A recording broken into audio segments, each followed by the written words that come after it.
all those things, let me just turn it over here quickly and get the show on the road. Thank you. Great. Thank you so much, Lloyd. And thank you so much to our partners at the Texas Demographic Center as well for just being such wonderful hosts. This is our first time doing an ACS on the road event.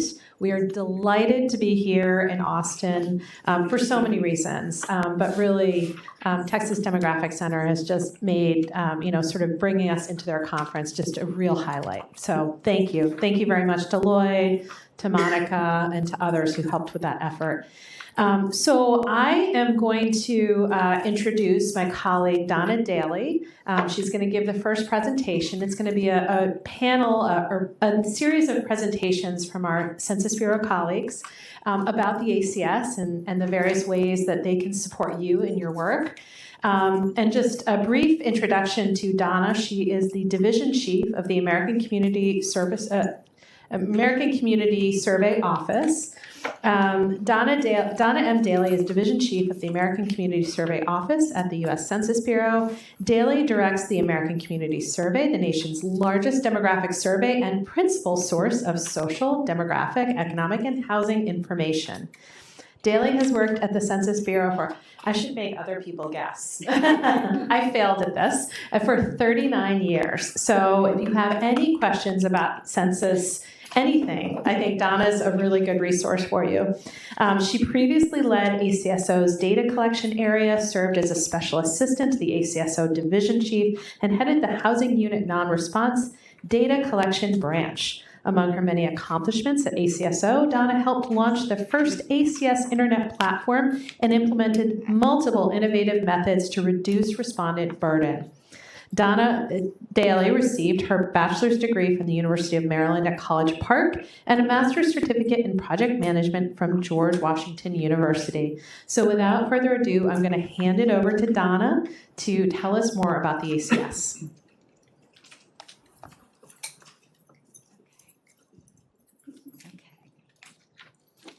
Hi there. I am very happy to be here with you guys today to share some updates on our program. And let's see. So the ACS is the premier source of detailed information about the nation's people and housing. The survey samples approximately 3.5 million addresses each year. These data are collected continuously throughout the year to produce annual social, economic, housing, and demographic estimates for communities throughout the United States and Puerto Rico. The estimates cover more than 40 topics. The ACS collects this detailed information each year that was previously collected on the decennial census each decade. Information from the ACS generates data that help inform how trillions of dollars in federal funds are distributed each year, supporting more than 300 known federal uses and countless non-federal uses. ACS data are timely because they are released the year immediately following data collection. The ACS creates period estimates, which means they represent the characteristics of the population and housing over a specific data collection period. So we release estimates for 1 year and 5-year periods. After years of extensive testing, the ACS was fully implemented in 2005. The first 1-year estimates were collected in 2005 and published in 2006. The first 5-year estimates were collected between 2005 and 2009, and we released those in 2010. So, how does a person participate in the ACS? First, we randomly select addresses to participate. In a typical year, the ACS data collection operation uses 3 modes that take place over a 3-month period. Households that receive the survey can respond online by mailing back a questionnaire or by a computer-assisted interviewing operation with a field representative. Typically, for most housing units, the first phase of data collection includes an invitation to the household to respond online, which is mailed to that address. If the household does not respond online, a few weeks later, we send another mailing that includes the questionnaire for them to return by mail. And this self-response phase, we call it, lasts about 8 weeks. For sample addresses or unmailable addresses, because we can't mail to every address in the country, the Census Bureau creates a subsample of those non-responders, and we put those into our computer-assisted interviewing phase, which is a laptop with a field rep that goes door to door trying to get the information for us. So the addresses at any given time, if we receive a response, they get removed from the workload.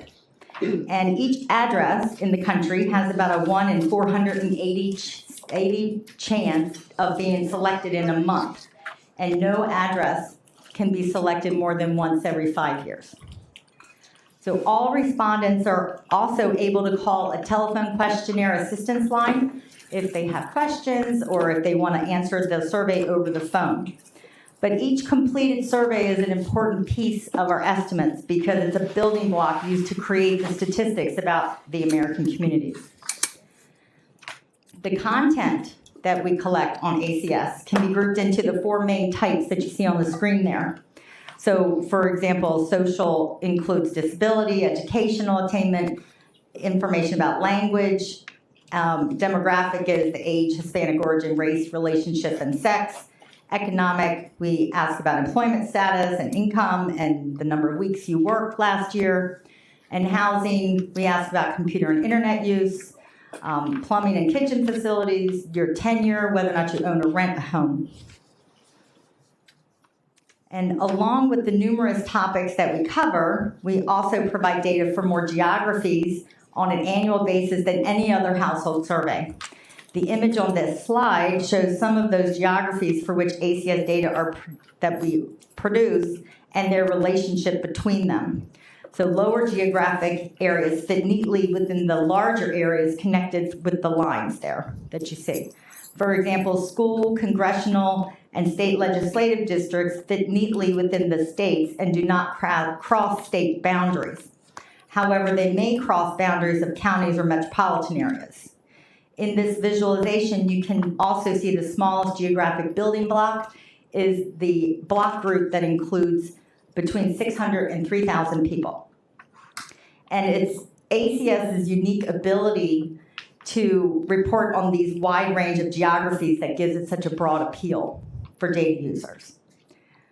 So we recently released our planned release dates that you see here on the slide for our 23 data. This is on our website, and you can see that we expect to release our 1-year estimates on September 12th, the 1-year supplemental on October 17th, and then the 5-year 2019 through 2023 data products will come out in December, and then we have some PUMS files that come out in January with the variance replicate estimates as well. So, and we hold a public webinar 1 week ahead of both the 1-year and the 5-year data releases, where we share information about what's new with the data, if we have a new table, or any kind of updates like that. So we'll do that a week before the release date. So while right now we are currently preparing for the 23 data release, the ACS, as you know, it continuously asks data all year long. So right now in 24, we've been out there with our 24 data collection. So I'm going to give you guys some information about the changes that are occurring right now with our 24 data collection that you can look forward to seeing next year in 25 in our data release. So we updated the wording for 4 questions in 2024, and this slide shows a high-level overview of those changes. But it's easier to see them on the actual questions themselves. So the changes to the condo, fees, home heating, fuel, and journey to work questions were proposed as part of our latest content test. And the changes to the veterans period of service, we were asked to do that from the Veterans Administration. So for the condo fees question, we extended that to include homeowners association fees. So data sources continue to show that housing units are part of HOAs, and we only ever had condominium fees included. So now we've got the 2 of them together. The home heating fuel question updated the natural gas and bottled gas categories, so it helps respondents identify the correct category more easily by using more common terms. In Puerto Rico, the question wording also changed to indicate respondents that they should only include the fuel that heats their home. And then our journey to work question, we updated to include the ride-sharing services like Uber and Lyft and things like that in order to account for the new and growing travel trends in the country. And then our veterans period of service question, we updated these dates for the VA for periods of service that would match the dates that the VA recognizes and uses for program evaluation, as well as the official historical dates of war periods published by the Congressional Research Service. So moving the names of the war periods to the end of the service categories will create a more uniform appearance of the question text. So in addition to these content changes, we've also made some changes to our data collection operations for 24. So for the first time ever, our respondents that are living in select group quarters facilities, such as college, university student housing, group homes, military barracks, workers group living quarters, they will now have the option to respond to the ACS online. So we have an online option for some of our GQ types. Another change to our data collection operations in 24 is that we're going to be using administrative records for the acreage question. The administrative records and third-party data, that refers to microdata records contained in the files collected and maintained by administrative or program or agencies or commercial entities. The question will still be there on the paper form, but if we have good administrative data, we're going to skip that question in all of our electronic modes. Okay, so every question on the ACS must have a federal purpose for being on the ACS. So adding a question or making a change to the ACS involves extensive testing, review, and evaluation, and it typically takes about 5 years through what we call a content test in order to change the content on the survey. We conduct those tests to improve the quality of existing questions or to test the addition or deletion, even sometimes, of questions. And right now, we're nearing the end of our 22 content test. The cognitive testing operation began in 2020, and our field test occurred from September through December of 2022. So we have evaluation reports on all of the topics that we tested on our webpage. And our test included 11 topics. We had 6 person-level topics and 5 housing-level topics. And each of those underwent cognitive testing, and all but 3 of those topics, the condo fees, the home heating fuel, and journey to work, which I just talked about, were field tested. So those 3 did not meet the requirement or the threshold for needing to go through a field test because people understood those specific questions and the change we were making so well that it did not require a full field test for those questions. So the Census Bureau, we recently invited public feedback through 2 Federal Register notices on the proposed changes to our 2025 ACS form that goes live in January, and that also includes the PRCS. We asked for feedback for that as well. And these are based on the results that we saw from our 22 content test. We received more than 12,000 comments, which are available on regulations.gov if you're interested in reading through 12,000 comments, because we had to. So, join in the fun and go take a look. The majority of those comments were in response to the proposed changes that we were making for the ACS disability questions, and I'll talk about that on the next slide.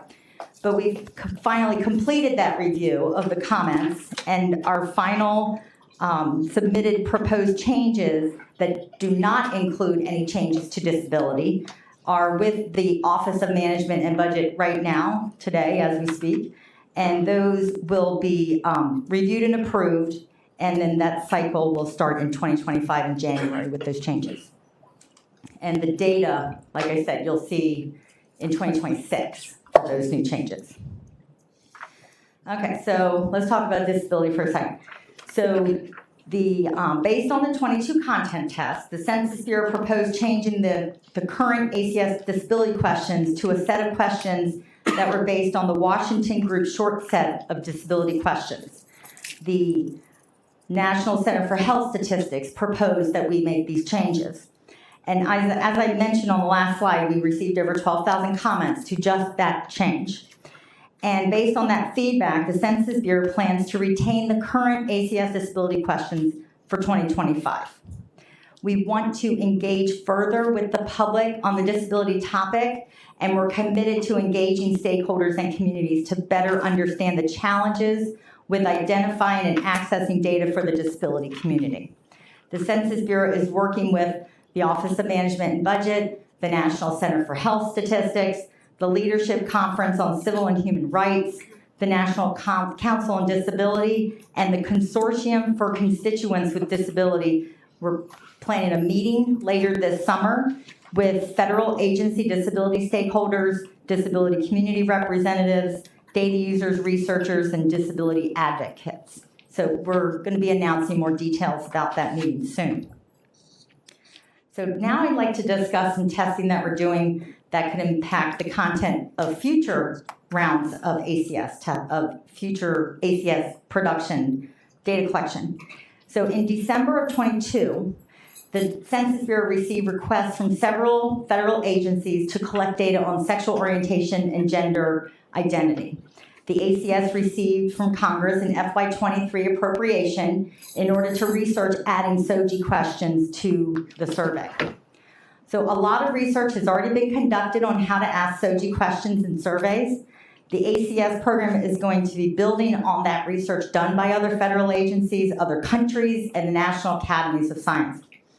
So one area that needs further research is the quality of data on SOGI collected for proxy respondents. So if you're not aware, when people are living in a sampled address for ACS, they receive their form, and one person typically fills it out for the whole household. So that's considered a proxy response. So this is, information about occupation, disability, work location, and things like that for other people in the household. So because other federal surveys that ask SOGI questions are typically talking to the person of interest, there's not a lot of research about proxy reporting for SOGI data. So we're going to have two components for our SOGI test. One is cognitive testing, and then the other one is a self-response field test. And that is hopefully going to start in August. And the cognitive testing is already underway, and we're going to have final reports at the end of 2024.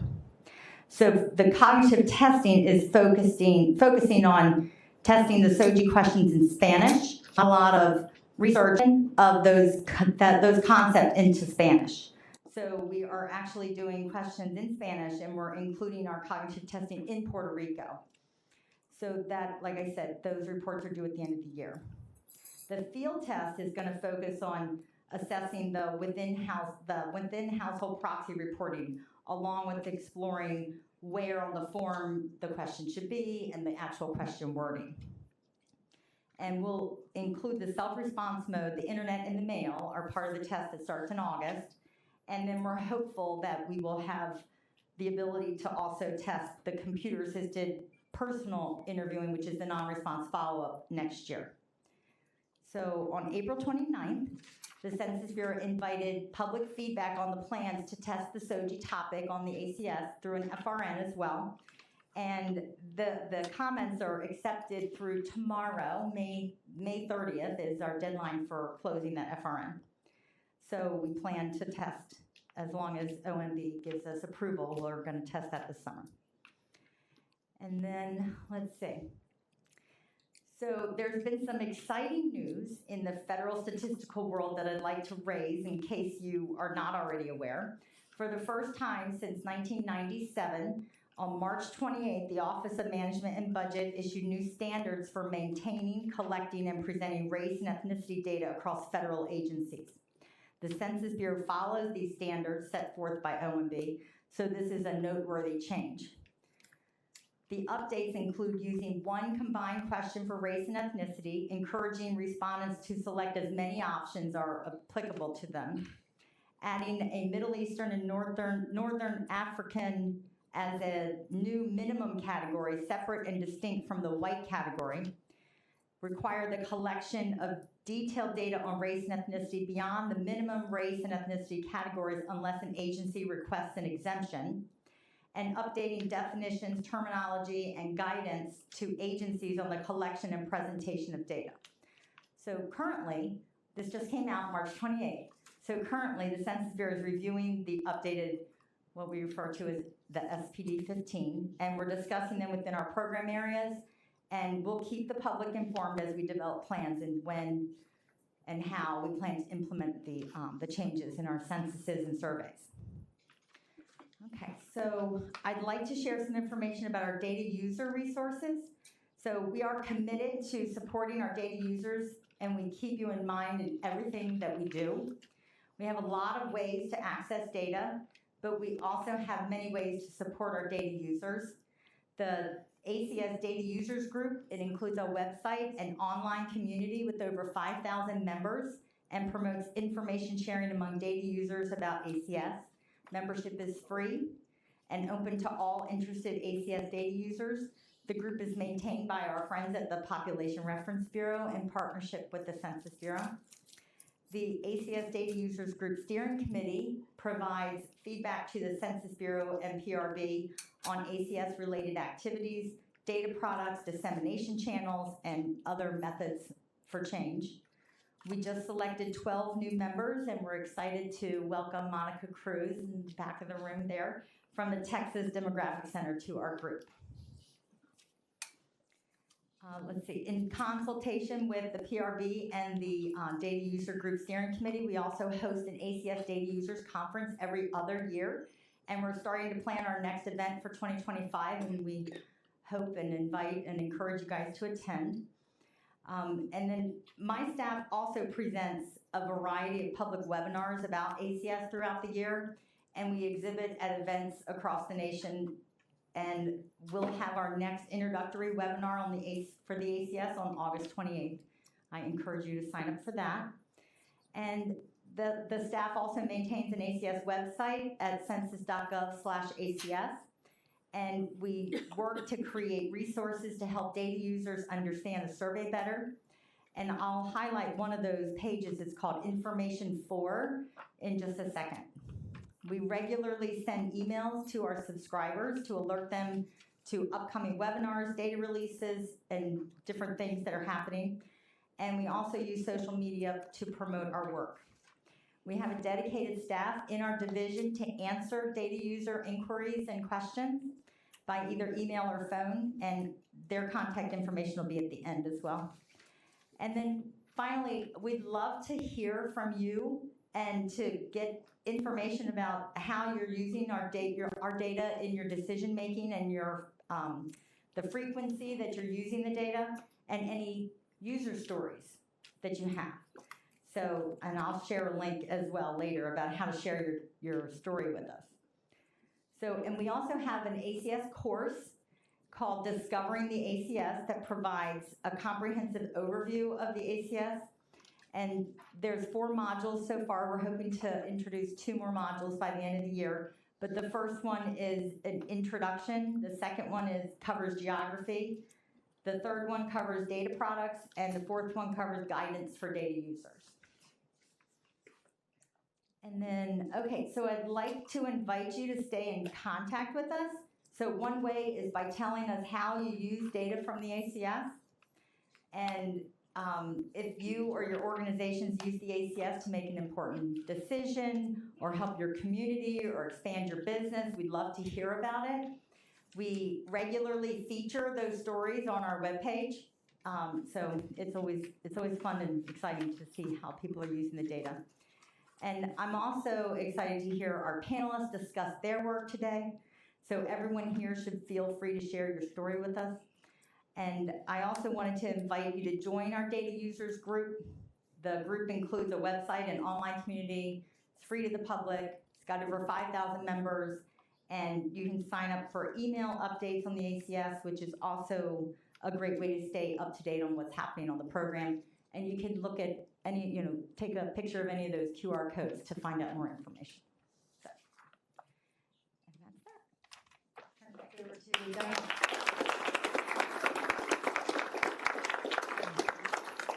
Thank you so much, Donna. And now Tyson. I don't see Tyson. There he is. Our next presenter. Great, thank you.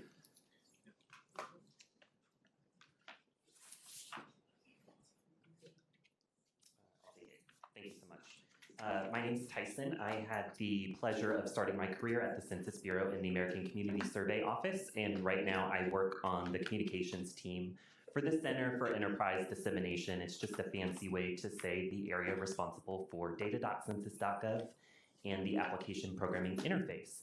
So what I'm here today is to talk about what's new with accessing ACS data on data.census.gov in the API. Before I dive in, just a quick show of hands. Is anyone new to data.census.gov? So a few, but most of you all have been using it, so that's perfect. If you're new, or even if you just want a refresher, we hope you come to the workshop tomorrow to learn how to use it. But for now, we're going to focus on the latest and greatest and what we're doing moving forward. So I'll talk about a couple of those updates over the past year.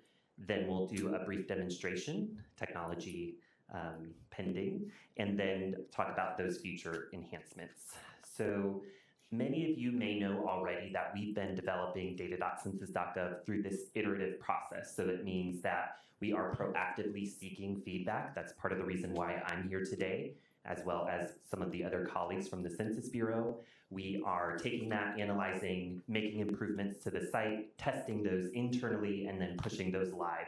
You'll see those updates happen every month or two, and I write about them in our release notes, and the link is at the bottom there. So what I've done for today is pulled just a handful of the most important updates that we've made over the past year, just to keep you all alerted for the latest improvements that we've been making based on your feedback. If you've given us feedback before, we thank you so much for that.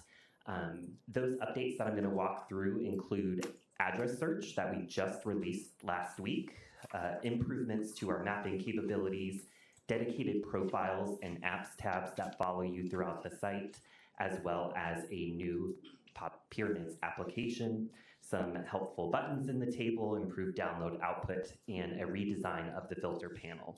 So I'm going to walk through these one by one on the slide, and then we'll demo just a couple of them for you. Starting with address search. Again, this went live last week. You access it on the landing page. You'll see a geography pin icon in the single search bar. Once you click that, you'll get this pop-up window and you'll be able to type in an address. And finally, you'll be able to get this list of Census Bureau geographies associated with the address. That is a clickable link. So previously, you had to go to the Census Geocoder or another source. We've now integrated this right into our site. Another update is the redesign variable selection. So if you ever created a map on data.census.gov in the past, the list was more machine readable. So there was a way to the list and how everything was organized, but in the last year we've made this list what I call human readable. So it's indented, it's organized, it follows the table format, so you should be able to find what you're looking for pretty quickly. The dimensions is just the corresponding column of the data table, and then there's either percent or number for your units. And we do always default to percent if it's available for the corresponding table. Oops. All right, so a couple other mapping updates. We have brand new selection tools. One is you can draw a circle on your map in order to select geographies, and the other new one is a lasso tool, so you can draw a custom shape. Any geographies that are fully or partially within that area will be added to your selections. We heard feedback from many users wanting to be able to print the map, so we finally were able to implement that over the past year as well. You'll see a print button at the top of your map, and once you do that, it's actually a PDF download that will generate. The first page of that is printer optimized, so you'll see the map, your source information, your legend, your data set. And then also last week we released another new button for our maps, and that's the GeoJSON. So what GeoJSON is are essentially the boundary files. So if you're wanting to create your map outside of data.census.gov, you can get that data from the Tigerline product, or you can now get it directly on our site through GeoJSON format. Some more minor updates to the map include an editable map title. So if you don't like maybe how wordy the title is, you could shorten it by clicking the edit button. You can also collapse the legend entirely or move it anywhere on your screen.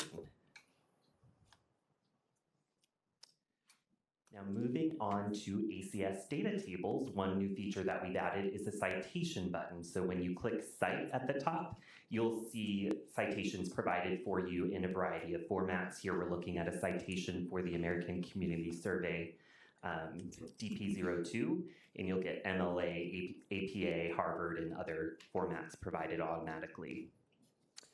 Last week, we also released an API button. When you click that, it is giving you the API data request that is powering the table you're looking at. So everything that's on data.census.gov is powered by the API, and that gives you the source data if you'd like to make those calls directly. And also specific to ACS, we got rid of the pesky annotation columns. So those were those alternating columns that end in A in your downloaded zip files. You won't see them anymore. Rest in peace to those. The information is already included, as you can see, in the corresponding columns that end in E for estimate or M in margin of error. Okay, so profiles in apps tab. Geography profiles, they exist on data.census.gov. Most of the data in there are powered by the American Community Survey, and it just gives you a good starting point for what the Census Bureau offers for that geography. We now have a dedicated profiles tab that will follow you throughout the site. It just makes it easier to navigate to those profiles and see profiles related to the geography that you searched. Similarly, we have a dedicated apps tab. So right now we have two apps. One is the Microdata Access Tool. The other is the Population Pyramids app. And that app for Population Pyramids also happens to be new within the past year. And it's also powered by American Community Survey 5-year data. So this is a place without being overwhelmed from the thousands of data tables that we have on our site to go and focus just on population pyramids. When you go here, you'll be able to scroll through. It will educate your users how to read a population pyramid, give examples for different types of communities, and then get to an interactive widget at the end. And also of note is the redesigned filter side panel. The main update is that we show you the subcategories by default. So you don't just see geography, you see some options that you can click into, and it just reduces the number of clicks you need to make. It also exposes what your available options are for you. And we're ready to move into the live demonstration now. So I just wanted to show you, since they're quick and easy, we're going to be covering a lot of the mapping and tables in the demonstration.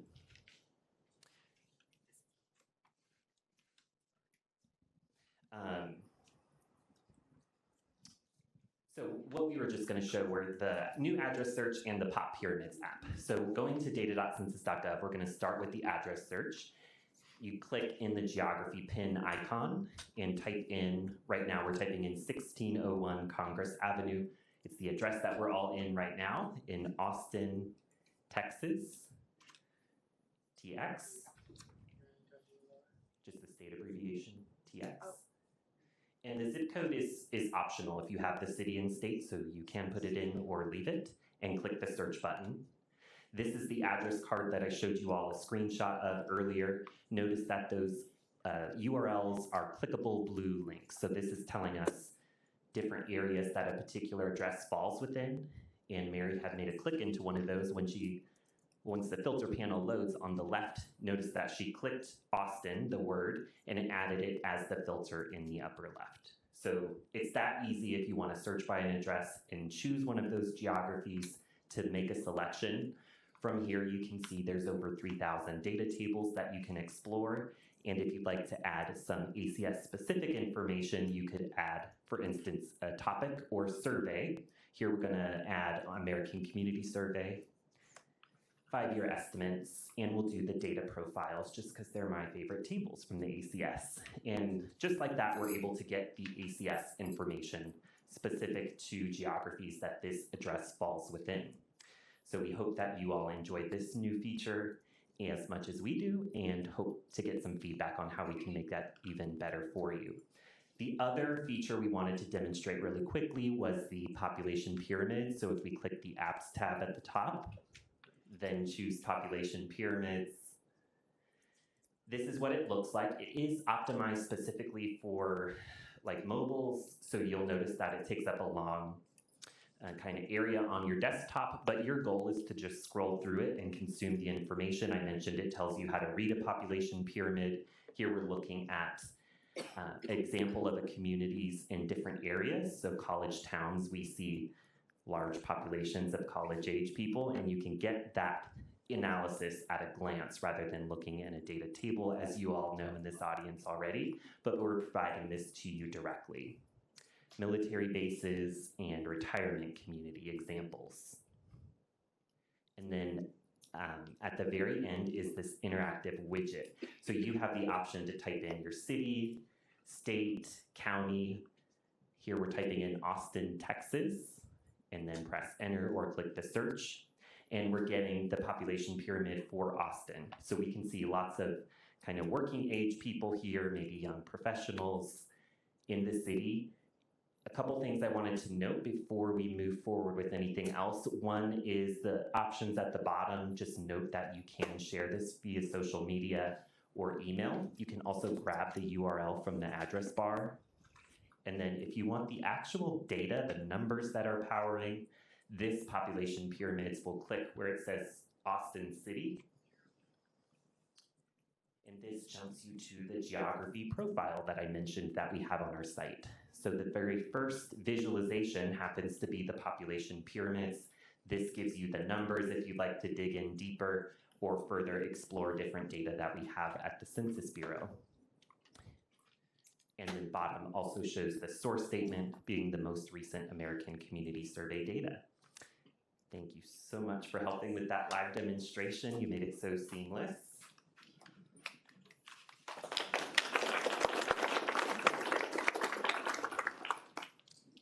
And so that's kind of covers the gist of what we've been working on in the past year. As I mentioned, moving forward, if you'd like to stay up to date on the latest system improvements, educational materials, or data releases, we post that information through our newsletter, and you can subscribe right now by getting that QR code and choosing data.census.gov updates.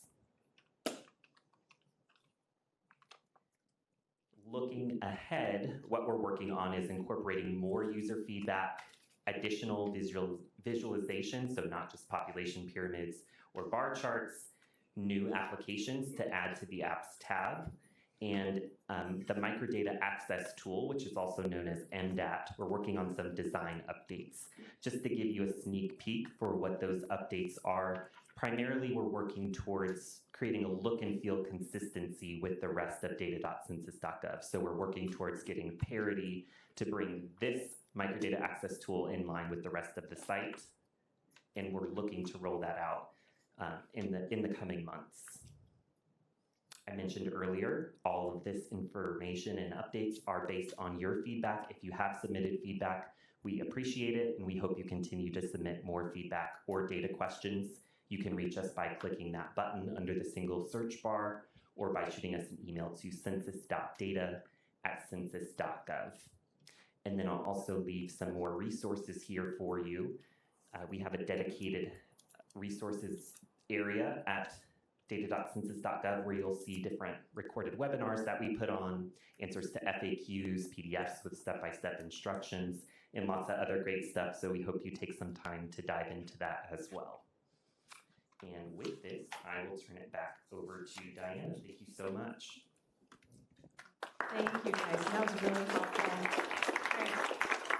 And now I'd like to turn it over to Lacey, who's going to close out our presentations from Census. Good afternoon, everybody. I'm lucky to know a lot of people in this room already, so I will not spend too much time rambling on here. I just want to cap off what some of my colleagues have already done. There we go. I am a data dissemination specialist, and I work in the data dissemination branch because we like to repeat ourselves in the government and use all sorts of acronyms. What that means is if you need any help with webinars, or if you need a meeting or an in-person presentation, I'm your girl for Texas. So I cover Texas with the exception of DFW. So I have another awesome colleague who's in DFW. If you need help in that area, I will pass her contact information along to you. But oftentimes, so we have a lot of different resources. I know that they've been mentioned before, but we'll go back through them really quickly. Our data gems are short online courses that'll teach you some specific things that are usually really helpful within some of our tools. We have full online webinars talking about ACS, talking about American Housing Survey, talking about the decennial census, talking about our geography programs, all sorts of things like that. But if you want something more specific, so if you are focused on a certain area or a certain type of data pull, so if you're looking to write a grant, or if you're working with small, more local governments, you can call me and we'll do a webinar specifically for your group.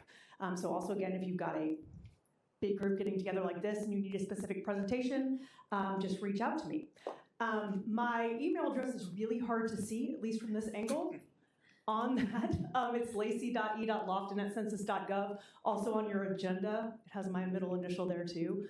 So it's just at census.gov. You can reach out to me for anything that you need, and if I'm not the right person, I can at least connect you.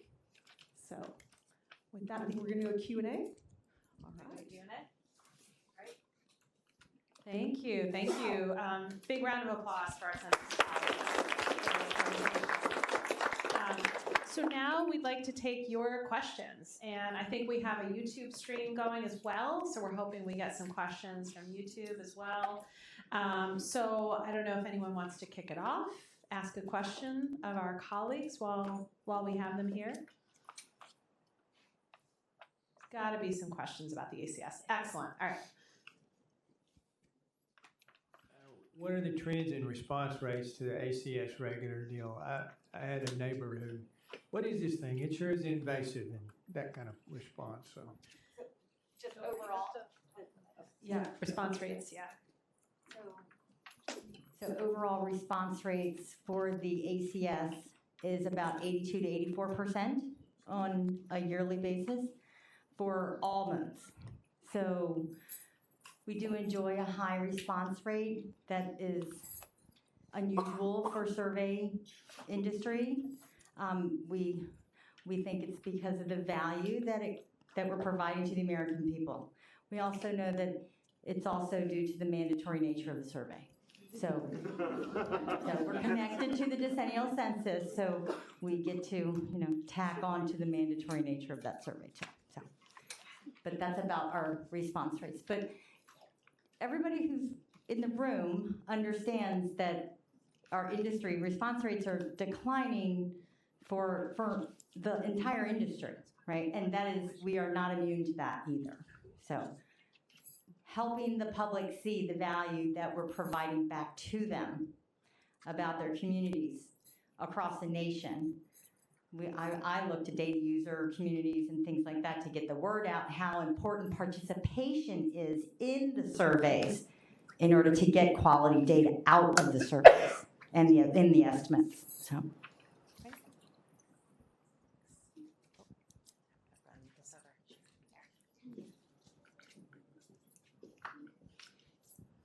Can you talk a little bit about how the census and the ACS work together, and if you're looking at data sources, is it better to use census over ACS, can you just talk a little bit about how they're interchangeable, or which one is maybe better or different, more up to date?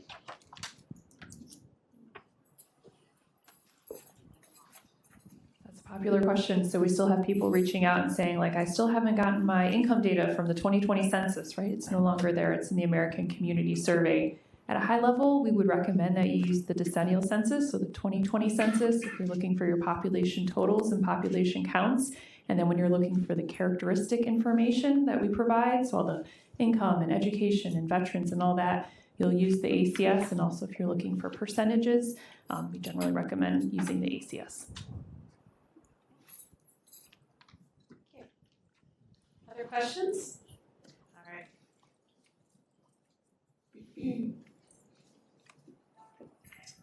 First of all, thanks to the Census Bureau for all that you're doing in terms of continual improvements and making the data accessible. Without question, it's kind of, from our perspective at TDC, it's like a very heavily used product and comes in really handy for all kinds of things, which we talked a little bit about this morning, and I think maybe in the breakouts we'll talk more about that. I think one of the things that we've struggled with, a lot of people have struggled with the 2020 census is the issue of differential privacy or disclosure avoidance.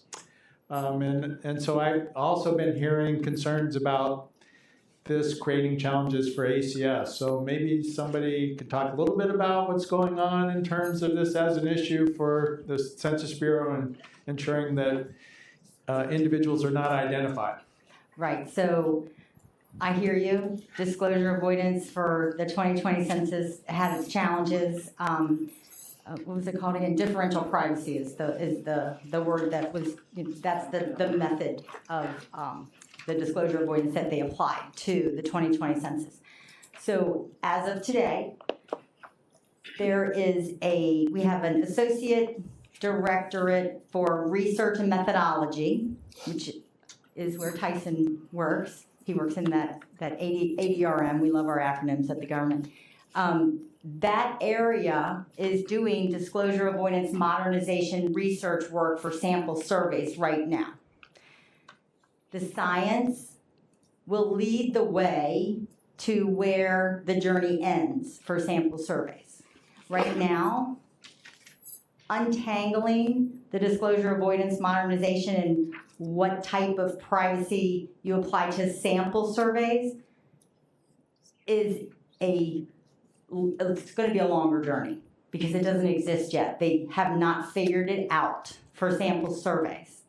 So we published at least 2, maybe 3 blogs on this topic because we do periodically hear from data users the concern about when ACS will be going to some new disclosure avoidance system. And we have no plans yet. We are going to let science lead that way. Okay, so at the moment, our disclosure avoidance policies, the methods that we use right now are the ones that we will continue to use. We will look at our toolbox, we'll look at our data, where are our disclosure risks. We will apply the correct method to avoid that risk in order to publish our estimates. But we are a long way away from having something near what the census did. So. Thank you. You're welcome. All right, I'll run this one. Hang on.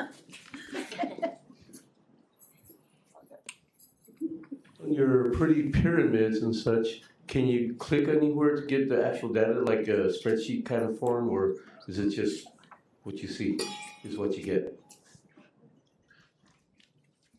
Yeah, thank you for the question. So I showed you how to get to the geography profile that would show the data with it. Just underneath that, there's links to source tables. So then you could click on the source table from the subject table from the American Community Survey, and then you'd look at the top of the table for an export or zip button in order to download that source data. Thank you for asking. And yeah, it'd be nice if we could even integrate it more easily directly into the app. So I'll take that back to the team. Great. Do we have any YouTube questions? Perfect. One YouTube question. It says the reported data and the applications are sample stats or population stats?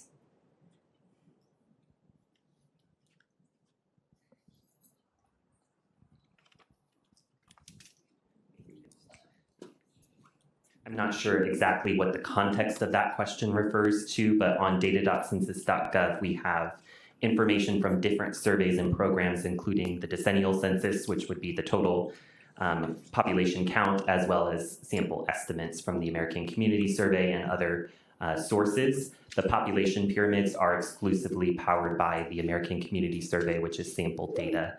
I hope that answers the question, or if not, that we could get some more context for it. Thank you. Thank you. Other questions in the room? Oh, great.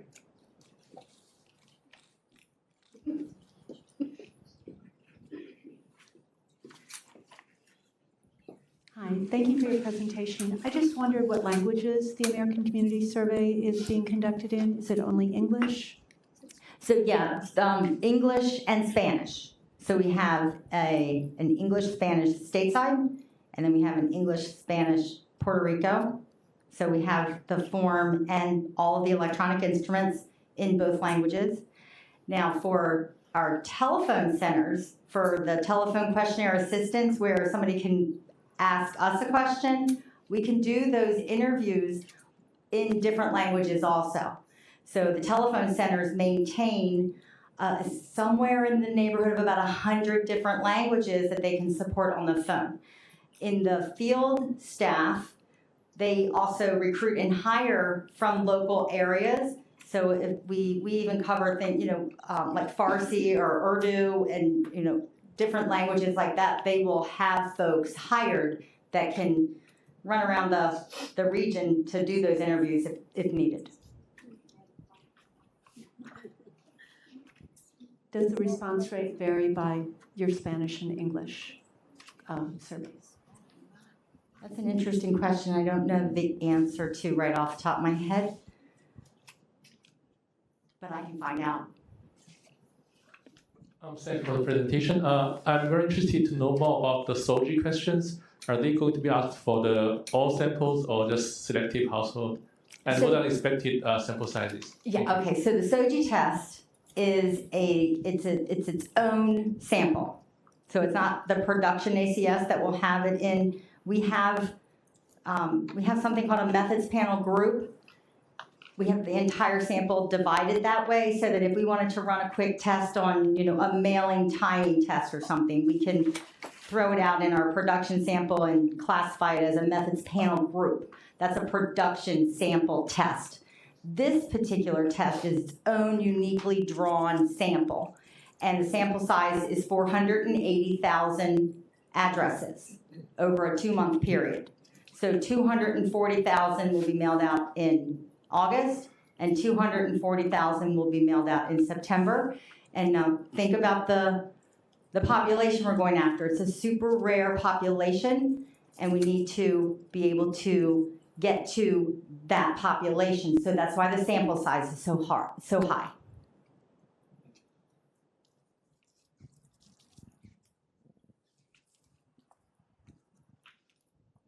I just want to know if there's data about people living in apartments taken into considerations for this, and how does that affect the housing data sample set?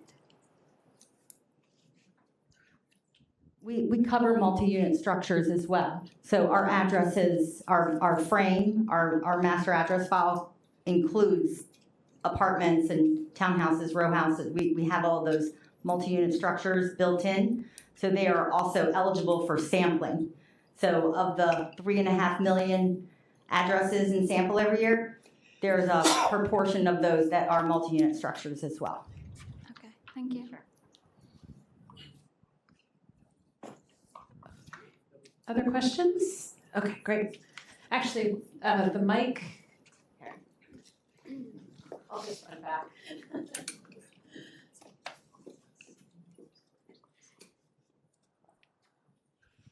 How are vacancy rates for like short-term rental properties or like second homes affected? We do have vacancy rates. I'd have to look into that. I don't know that data off the top of my head, but seasonal properties are also in sample. So there's pockets of seasonal homes around the country. The one that I typically see is the UP, the Upper Peninsula in Michigan. That and then upstate Maine, there's a lot of seasonal up there, but then there's also a lot of seasonal down south, as you guys probably know, right, along the coast, and then people go up and down. for the winter and the summer. So we have a way to classify it as a seasonal unit. It's vacant when we go there. It's a seasonal unit. We try to locate the owner, who happens to be in Texas for the winter, right? Or for the summer, the winter. Yeah, I think I'd come to Texas in the winter, right?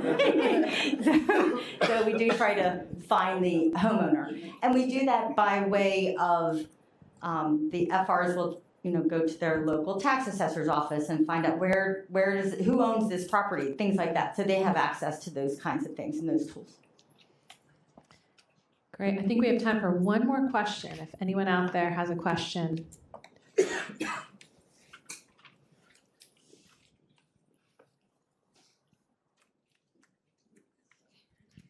When you make a content change to a question or you add something into the survey, how do you decide what to do with the 5-year estimates? Is that when it changes, do you not provide the question until you have a full 5-year sample, or? So it depends on the topic. They do crosswalks some of the time. So if it's a change to a category, then and I'm again not the expert here, but they collapse category in such a way that they bring it back into the 5-year data that's there, right? And so they try to shrink the hole of not collecting it in a previous year and collecting it in a current year. So they try to normalize that across. If it's a brand new topic, then I believe we're without data for those like 2 out of 5 years or the 4 out of 5 years until it catches up. Okay, thank you.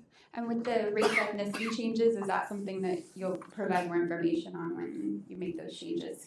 Yeah, so the race and ethnicity changes we're reviewing right now in-house, and there will be lots of data and lots of tools available when we go live for something like that, but there'll be crosswalks and bridging factors and things like that in order to whatever implementation year we go live with.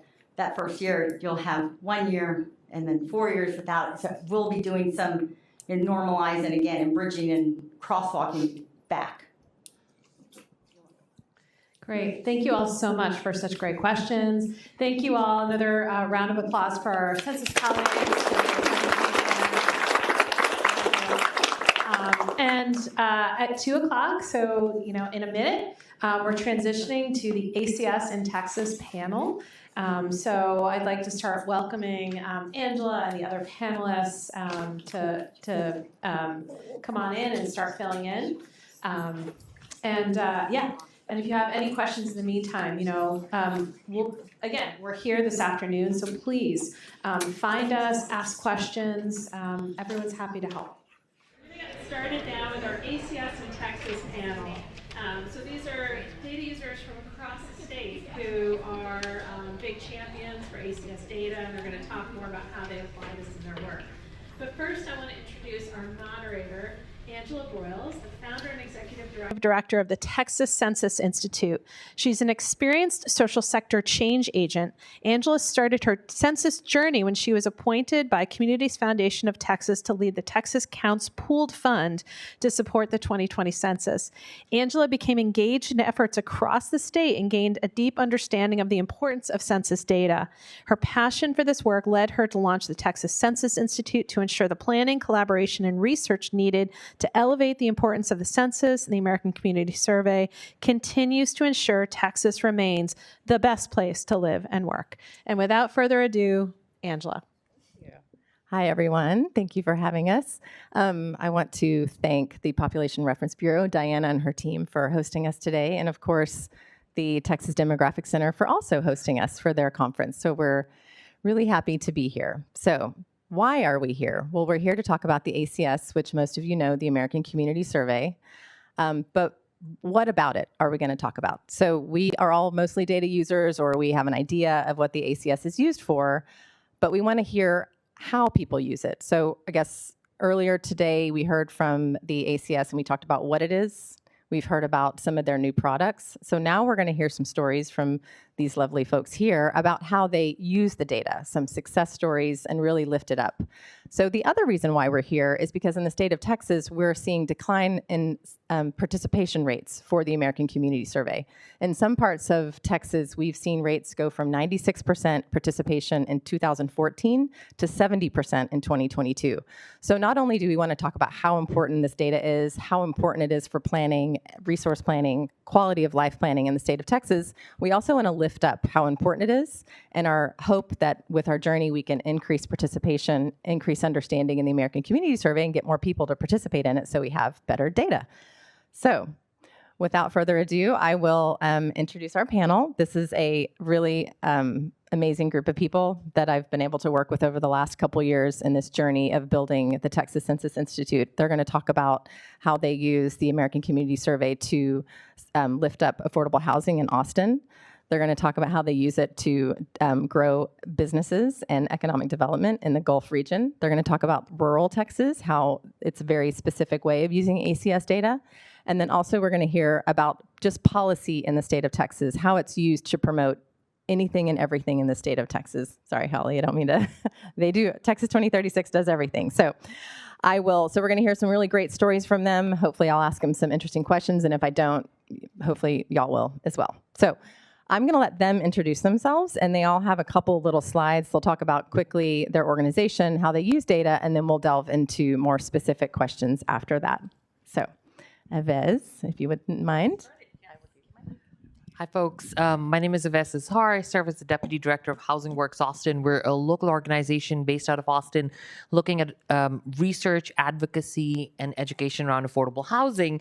Just wanted to share a few little things that we've been working on, looking at how we do ACS. And what we are actually able to see is, let's see,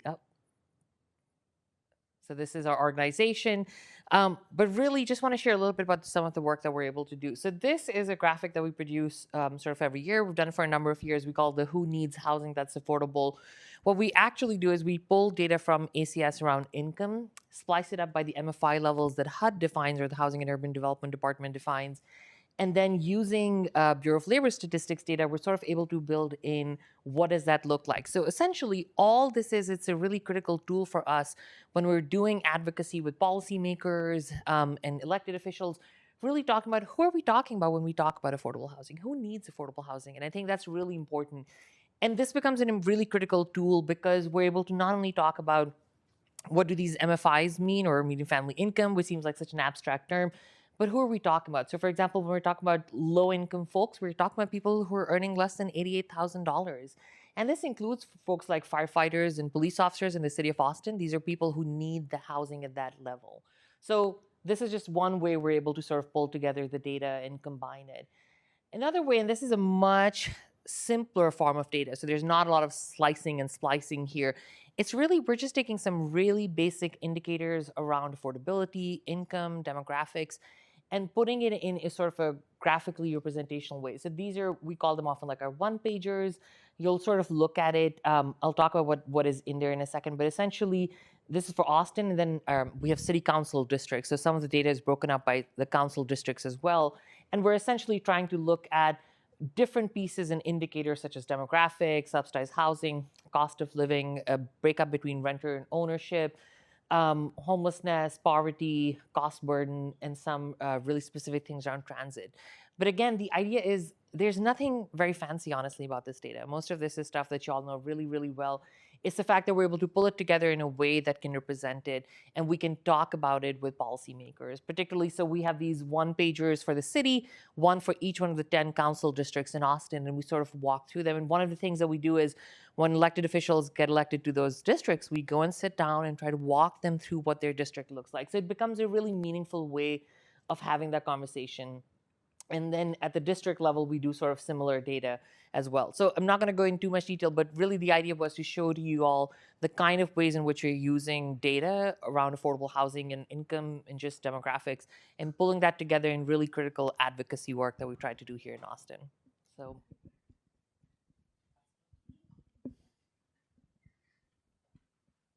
Okay, so thank you. My name is Patrick Jankowski. I'm the Chief Economist and the Senior Vice President of Research at the Greater Houston Partnership. We are what would be considered in another city a chamber of commerce, but we're a mega chamber of commerce. We don't do ribbon cuttings. We don't do galas. Our job is economic development. What we try to do is recruit businesses to the region. Our businesses which are thinking about leaving the region, we try to get them to stay. We also come to Austin to do advocacy work, try to advocate on policies that support the business community, or make sure when we're trying to divvy up highway funds that Houston gets its fair share. I've been using the ACS since 2004, 2005. When did it start? I mean, it goes that far back. We've been using it. It is one of the most important tools that we have in our tool chest at the partnership for the work we do. Let me give you some examples. I'm going the wrong way. Someone is ahead of me. Lonnie, you want to go? No, you can go. I need to get all the way ahead of Lonnie's. Don't, everybody close your eyes. You present mine and I'll present yours. Okay, so this is me. One example is one of the things we try to do is educate the business community. We try to give them data that they can act upon, or data that informs them, or data that makes them feel a little bit more comfortable about a decision they have made or they're going to make. So this is a publication we put out every year called Houston Facts. And that's it. And we're real proud. We have it inside. We say, no spin, just facts. And this is an example of how we put ACS data in there. So the business community or anybody who gets this publication understands the metro region. This is available at our website as a PDF, or if you show up in our office, there's a stack in the reception area, and they're free, and you can take them. Because one of our philosophies in my organization is we want good information out there so people will make a well-informed decision. I talk about that, but Houston Facts has got a very long history. I mean, we go back since the 30s doing this sort of publication. I put the 2007 up because that was the first time we actually cited the ACS. And you can see it there. I think it was still in its experimental stage, but you can see median age in 2005 and some information on age breakdown. That's one way we use it, just to try to make sure the business community has as much information as it can about the population they serve or the population they're hiring from. We put on a lot of events. We put on events for our members. We are member funded. We receive no government funds. We feel obligated to let our members know what's going on in the community. We have an event, which you're looking at, something called Global Houston. And we talked about Houston's global ties or trade ties to the global economy. And you wonder, well, how does the ACS fit in with that? Well, we're very proud of the fact that 1 in every 4 Houstonians was born outside the U.S. And I went into the ACS data, and you can see there that roughly almost 30% of the workforce in Houston is foreign-born. And if you're foreign-born, people who have moved here from overseas tend to maintain their ties to overseas. It facilitates trade, it facilitates investment, it makes it a lot easier. We have Japanese companies that say, if we located here, will our expats that we sign to work the facility feel comfortable, and we can pull the ACS data and tell them how many people of Japanese descent, how many people speak Japanese and so forth like that out of that. This is how I took the ACS data and then leveraged it and combined it with other data. I took data from the Bureau of Economic Analysis, and if you look over there, 1, 2, 3, 4, the foreign-born share of employment in each one of those sectors, and I just did pro rata, okay, if they're 29% of that sector, then they probably account for about 29% of GDP, and came up with that foreign-born contribution to local GDP about $200 billion. So we took data from the ACS and combined it with data from the Bureau of Economic Analysis to come up with that. And you see it's page 11 right there. It's in the publication. It was also presented at the event. Another thing, we have a very large medical center. One of the things I do is I make a lot of presentations. I go out and I present to a lot of the hospital groups around town, trying to help them understand something about the population they serve, because they serve both the insured and the uninsured. And they also deal with shifts in demographics which affect the quality of care or how what they need to provide. And this is just something I should. So if you look here, this is the change in Metro Houston age profile from 2012 to 2022, ACS data. And the point I try to make up here is you look at the fastest growing segment of the population, or the segment that added the most is the over 65, which informs the healthcare community something about the population that they're going to be serving and what they need to anticipate. And then there's this one right here. You can see this is just another way I showed them the shift. Go to the far right-hand side, that's the over 65, and you can see how the over 65 is going faster than the under 20. Now, this is sort of stuff we know intuitively, but we try to make decisions based on facts, make decisions based on data, and this is the data that supports it. And this is probably the one that's the scarier, or one of the scariest. It's not unique to Houston. It's all of Texas. We don't have a very good safety net here in regards to healthcare. And you can see that almost 1 in every 5 Houstonians lacks health insurance. And this is sort of information was shared with the healthcare providers in Houston so they understand something about the population they're serving and why they're having so much difficulty with all the people showing up in the ER rooms and so forth. But probably one of the biggest uses we use for the data is corporate recruiting, economic development. A company will say that we're going to open up a new office, a new distribution center, a new factory. We're trying to decide between half a dozen different metro areas. And that's one thing we always work at is the metro area level. And they want to know something, how does Houston compare to Atlanta or to Phoenix or to Dallas or to Detroit? And so it's great when you get the ACS data and other census data. We can show what our median age is. We can show the percent foreign born, the number with high school diplomas and so forth, so they can make an informed decision to understand something. If they move to Houston, what will the workforce be like that they're going to be hiring from? This is probably at least every other proposal has some ACS data in it. Some of them, they've already done their homework. They want to know about vendors and so forth. But you can see examples of how that's a Houston, New York, LA comparison. And we've set this up, and we've done it with the 20 largest metropolitan areas to compare ACS. And what's great about that is it's ACS data for us is sacrosanct. No one argues with it because it is an official government survey. And this is just another one. This is an example. I thought this was funny. Average travel time to work, top 20 metros. They're sorted by job count. And New York is 36 and Minneapolis is 24. Houston. So it looks like no one travels more than 30 minutes to work. Is that true? I think that people just kind of default to that. That's just another example. They want to know about the commute times, if they how congested is Houston compared to other metros. And then this is at our website right there.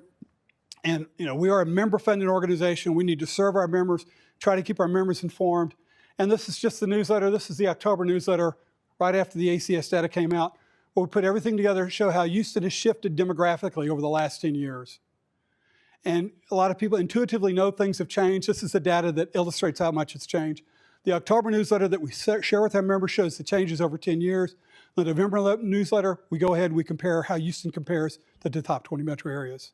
All the way to try to make the business community better informed so they can make better decisions, or at least better informed decisions about investment, about hiring, about expansion and other opportunities. So with that, I'll turn it over to Lonnie. I got to go back, right? Oh, really?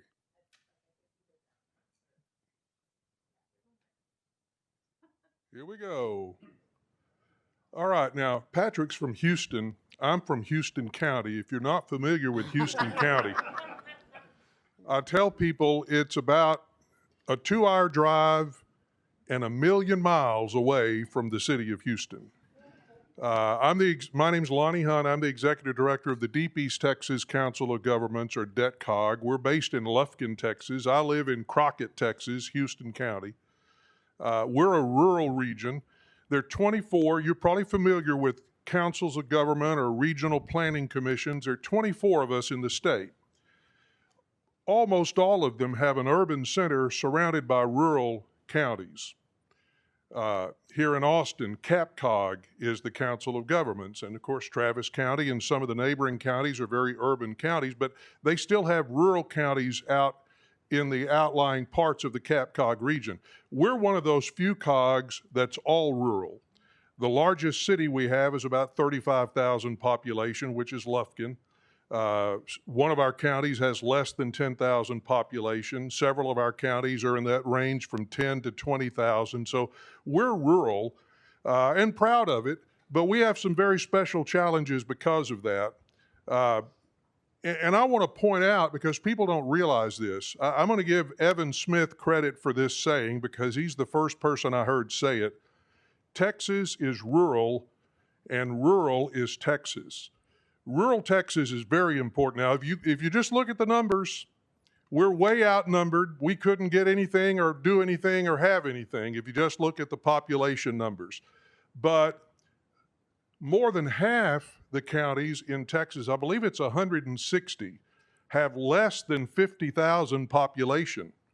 I believe there are 92 counties in Texas that have less than 10,000 population in their county. So rural Texas, it's important to those of us that live in rural Texas, but it's also vitally important to the rest of the state for a lot of reasons that we could talk about all day.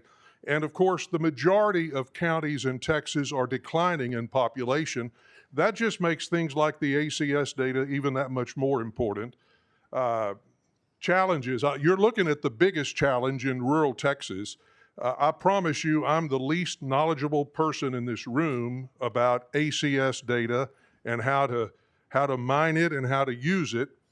But I'll also promise you that I probably know a lot more than most of the rest of the folks in rural Texas. And so that's a challenge in itself, but it's a challenge that needs to be recognized and dealt with. Show you some other things about how we use ACS data. Obviously for grant applications. And again, we have great needs and few resources. One of my pet peeves, but this is the way the world works, and so we have to deal with it. One of my pet peeves is competitive grants, because that's everybody's solution to everything. Let's put some money over here and have a competitive grant program. The communities and the people who need it the most are the least equipped to compete to get it. But we have to compete and we have to do the best we can, and often ACS is the best tool we have to get data, even though there are some limitations, especially in rural Texas. But grant applications, whether it be our organization applying for grants to serve our whole region, individual communities, nonprofits, local businesses come to us all the time asking us for data to help support some grant application they have. Fair allotment and deployment of resources. Our goal as a council of governments is to serve, by the way, even though we're rural, we're larger than 7 states geographically. Our goal is to serve every single resident of that large rural area with the equal level of service. And so it's important how we allot our resources. And that's not only money, but that's people and other tools that we have. Our region, unfortunately, is a region that's been hit multiple times by natural disasters, hurricanes. We're inland, we're not on the coast, but 3 of the 11 costliest hurricanes in U.S. history have impacted all or the majority of our DETCOG region. And so the latest big one was Hurricane Harvey, which hit in, I think it was August of 2017. After Harvey, there was $161 million allocated to our region for disaster mitigation projects. And it was our responsibility to come up with the method of distribution so that that money was allocated fairly for those communities we had 7 counties that were in the Harvey presidential disaster. We like to do things as simple as we can do it, but we were required to come up with a formula for the allotment that was based on objective, replicable, and verifiable data. And we used the ACS. In fact, we ended up with 3 equal factors in our allocation of funds. 2 of them we got right out of the ACS. We couldn't use the census because the 2020 census data was not yet available to us. So we'd had to go back to 2010 if we actually used what the word is, decennial census information. See, I'm not as dumb as I thought I was. But, and throwing another wrinkle into that is, HUD did us a wonderful favor.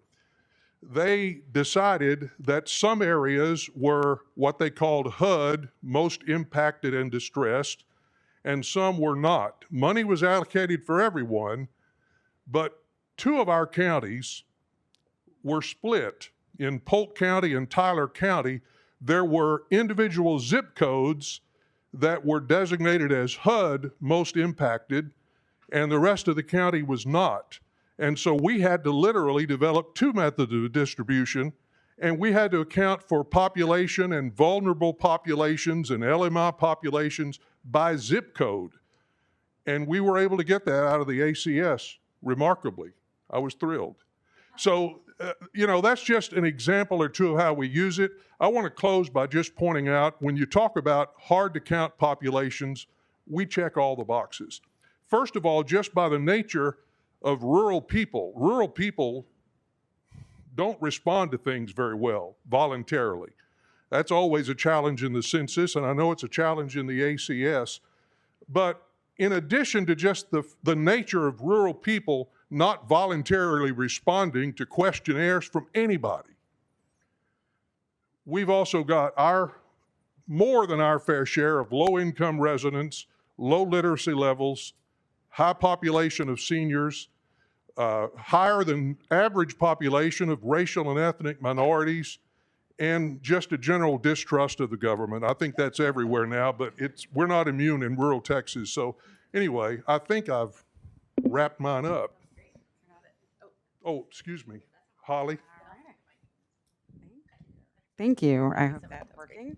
So I don't have much in the way of a slide, so I have no idea if I'm going in the correct direction. I think you are. There we go. There you are. Okay, so hi, I'm Holly Hurd. I'm Vice President of Data and Analytics at Texas 2036. So we are a nonpartisan centrist data and policy advocacy organization. We're working on kind of statewide policy issues. And our policy areas are quite broad.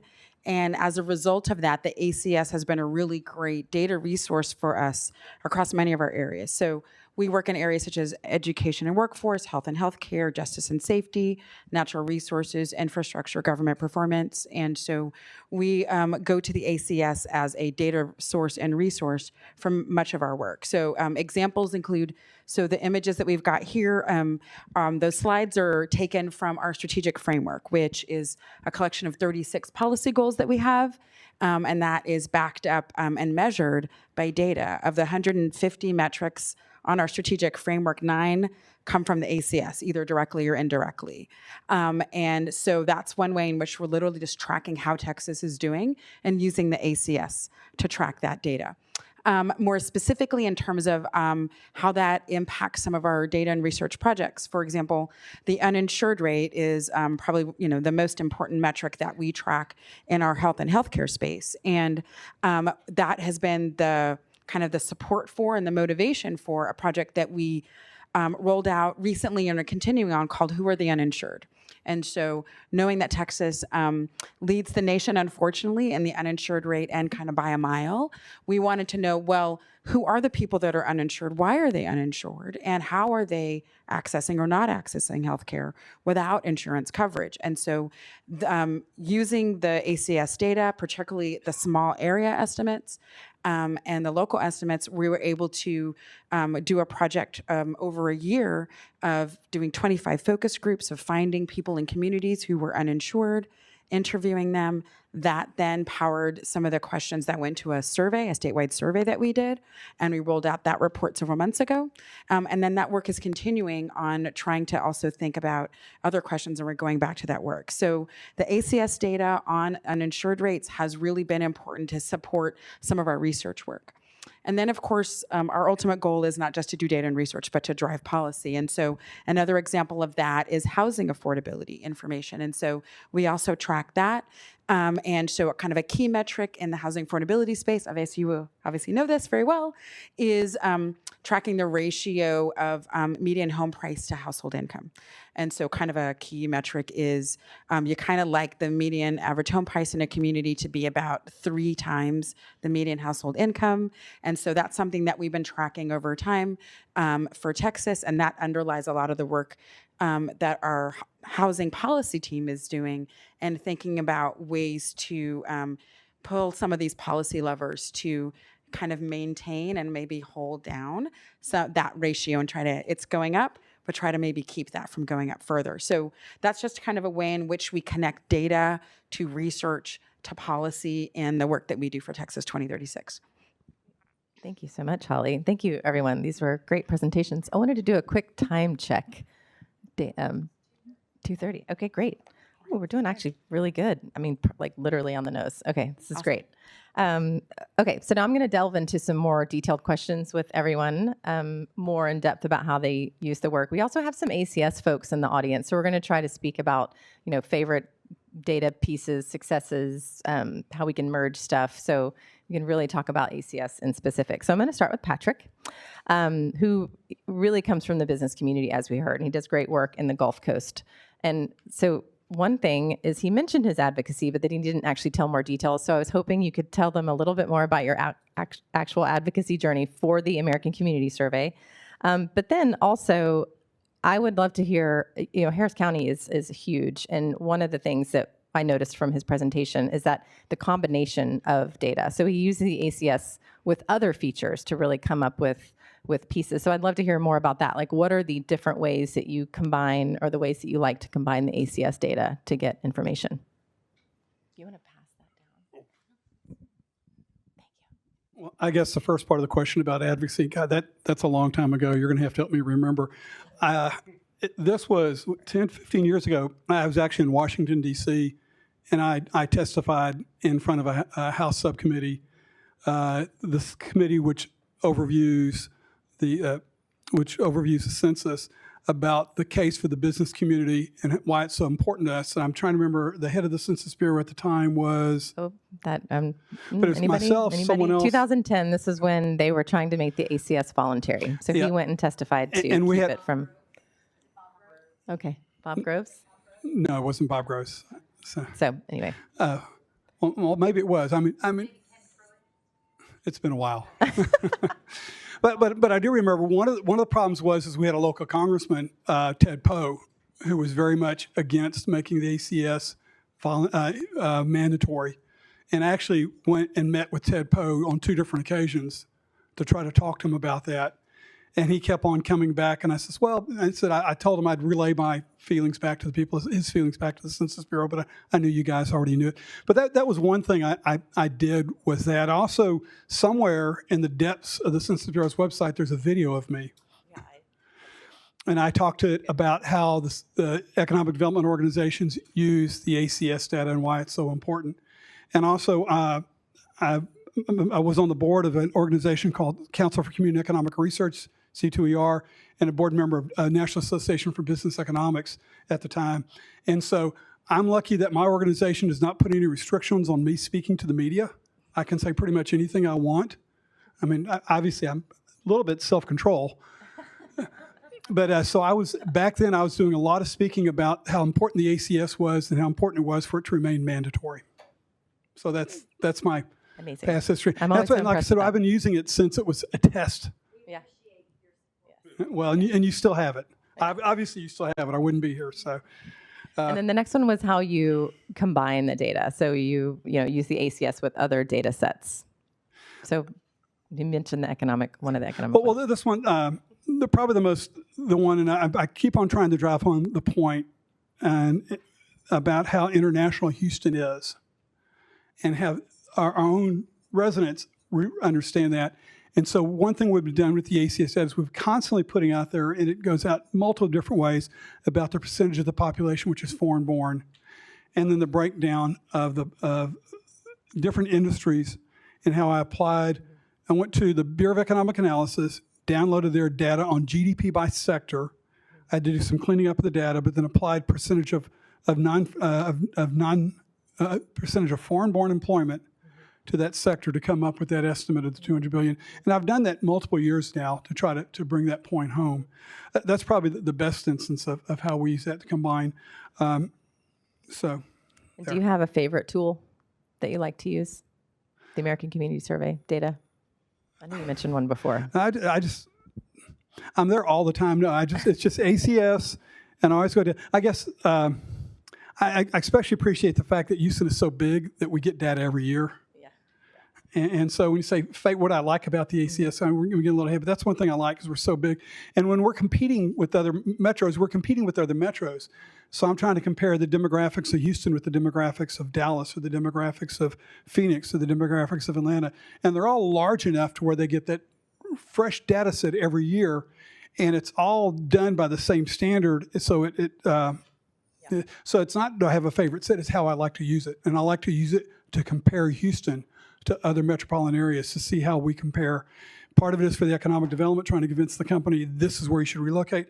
Part of it is when I speak to the people in the healthcare community and say, this is the reason why you have so many people not paying their hospital bills, because a fifth of them don't have insurance. Yep. And so one thing I want to say is I'm coming from Dallas, so don't take our businesses from Dallas. So I heard you mention this earlier. But the second one is you just segued really nicely to my next question to Lonnie, which is, so Harris County is big, 7 million, 8 million. Harris County's large. Houston metropolitan area is 7.5 million. Harris County is about 4.4.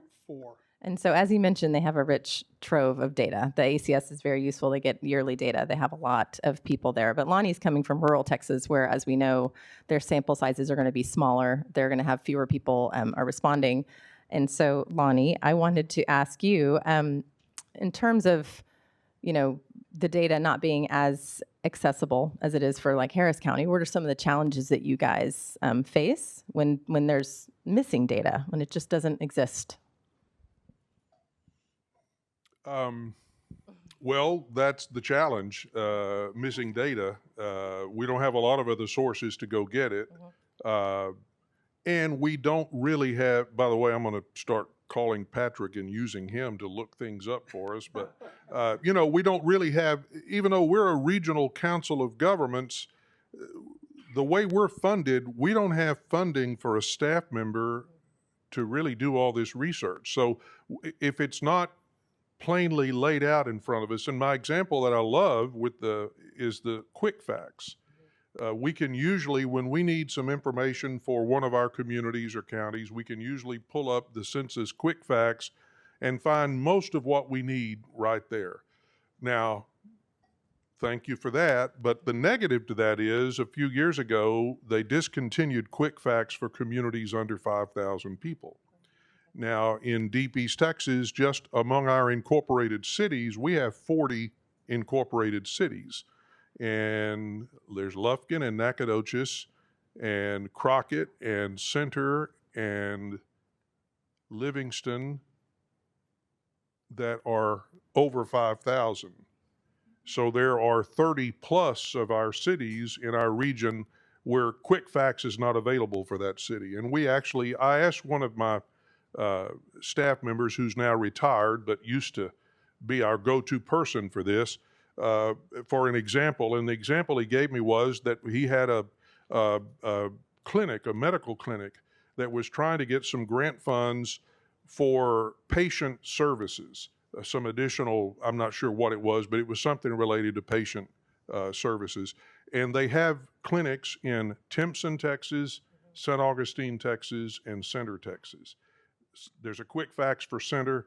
There's not for St. Augustine and Timpson because they're under that 5,000 limit. So, that's capacity is our challenge, and the lack of ability to go research and mine the data from some other source. So everything that is compiled neatly for us is such a huge benefit, like the quick facts.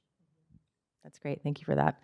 And I would like to move to Azar. Sorry, we're moving this mic all around. Sorry.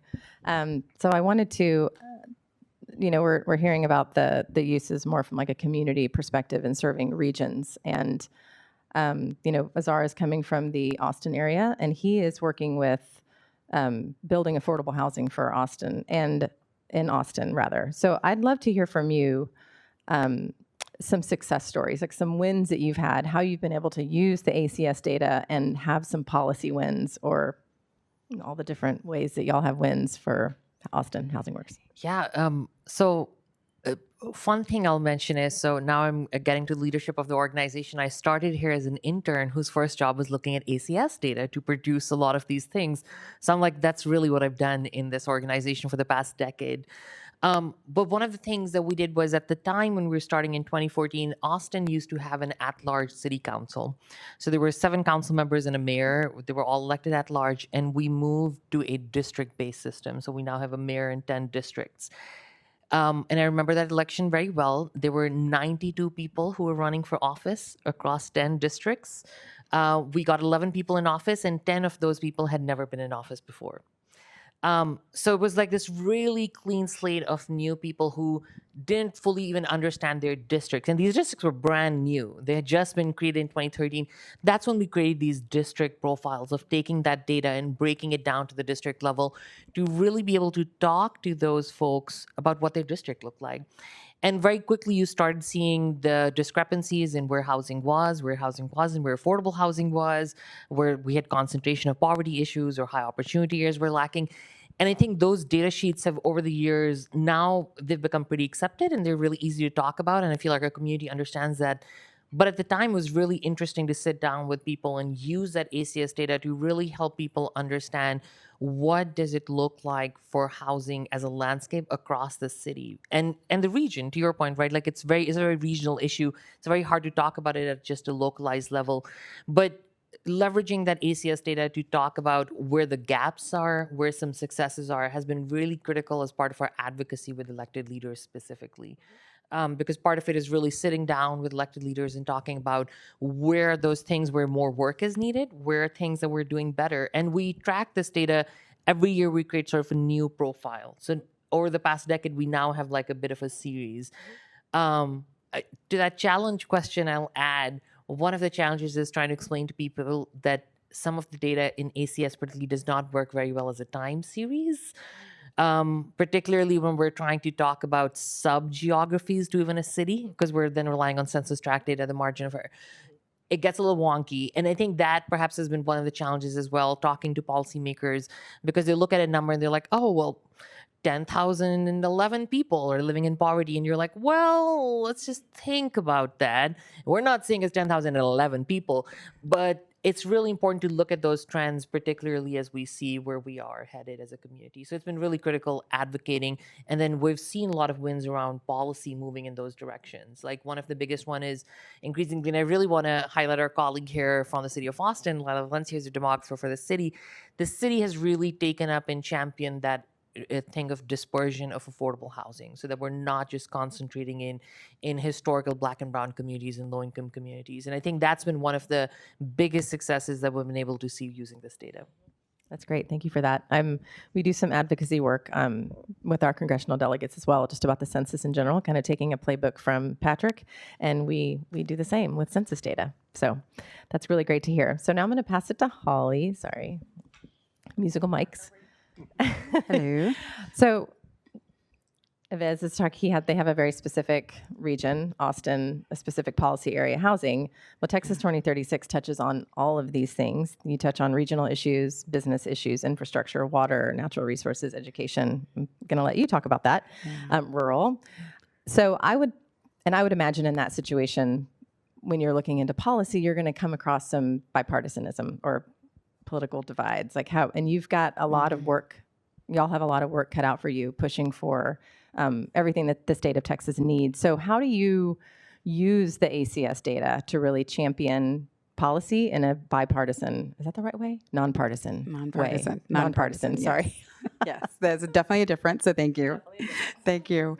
No, that's a really great question. And I think, again, we're an organization that is focused on policy at the state level, but we all realize in some ways, as they say, all politics is local. And so we're also thinking regionally about building that civic demand in communities. And so, for example, our policy team or our executive vice president for outreach will be, he'll be doing things like road shows and going to communities to talk to people about what they're interested in. And ACS data is a really key and important part of that. That highlights issues that people may not know about. It kind of level sets, in a sense, for folks.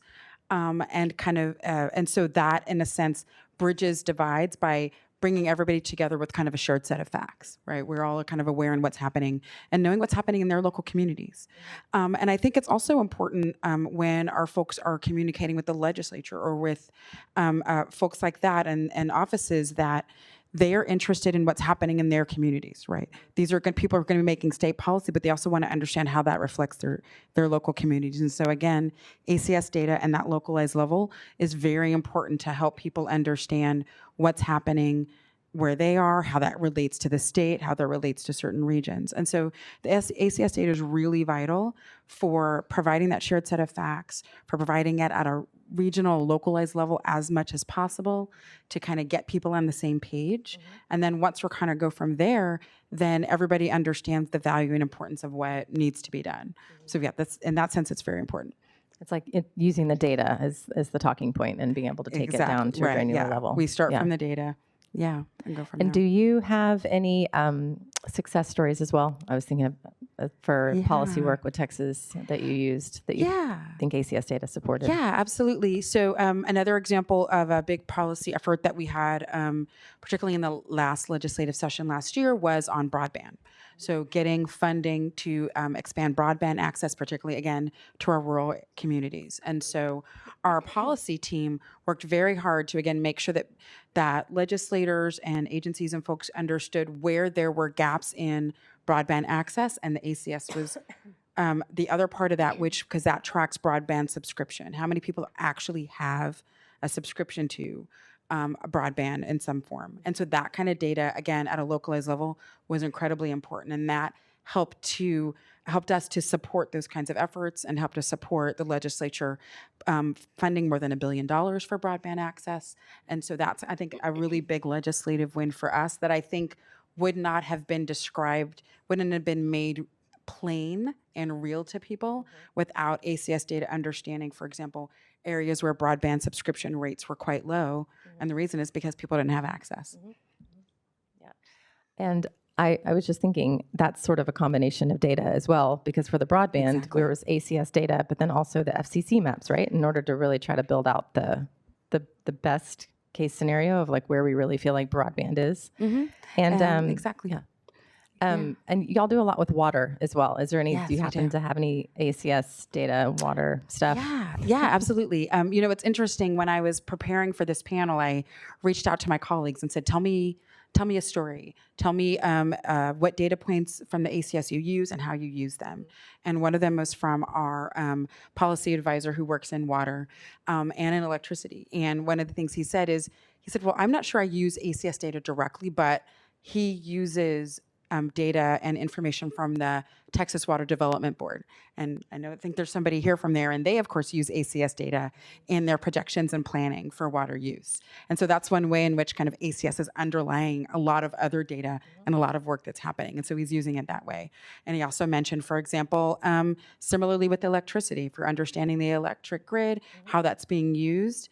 Again, he might not be using it directly, but he's using data from agencies that are then using ACS data in combination with other work to drive that home. And so, again, I think it's being knowledgeable about how ACS data is being used and understanding how that's integrated into much of the work that the state does and therefore much of the work that we do.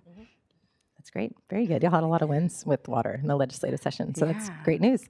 So this one's going to be kind of more open format. Anybody can kind of answer whatever they want to, but we touched on it a little bit. But I'd love to hear, like I said, we do have some ACS folks in the room that work for the Bureau. So if we could talk a little bit more about specifics with the ACS. So I would love to hear from you guys if you can think of ways that you would love for the ACS to be improved. Well, this will be repetitive, but I think, anything you can do to make it more user-friendly for people who lack the capacity and the time. Sometimes we have people with a little capacity, but they're busy doing 10 other things that have to be done. So just anything that can be done to package up user-friendly information, especially. And I think also, I don't know who decides this, but we're worried about small sample sizes in rural areas. And so I assume this is being done, but if it's not, just an objective set of eyes, looking at how we decide what the sample size is and should it be increased and is there a better way to do this? And I don't have the answers to that, but I appreciate all that you guys are doing to try to make it better.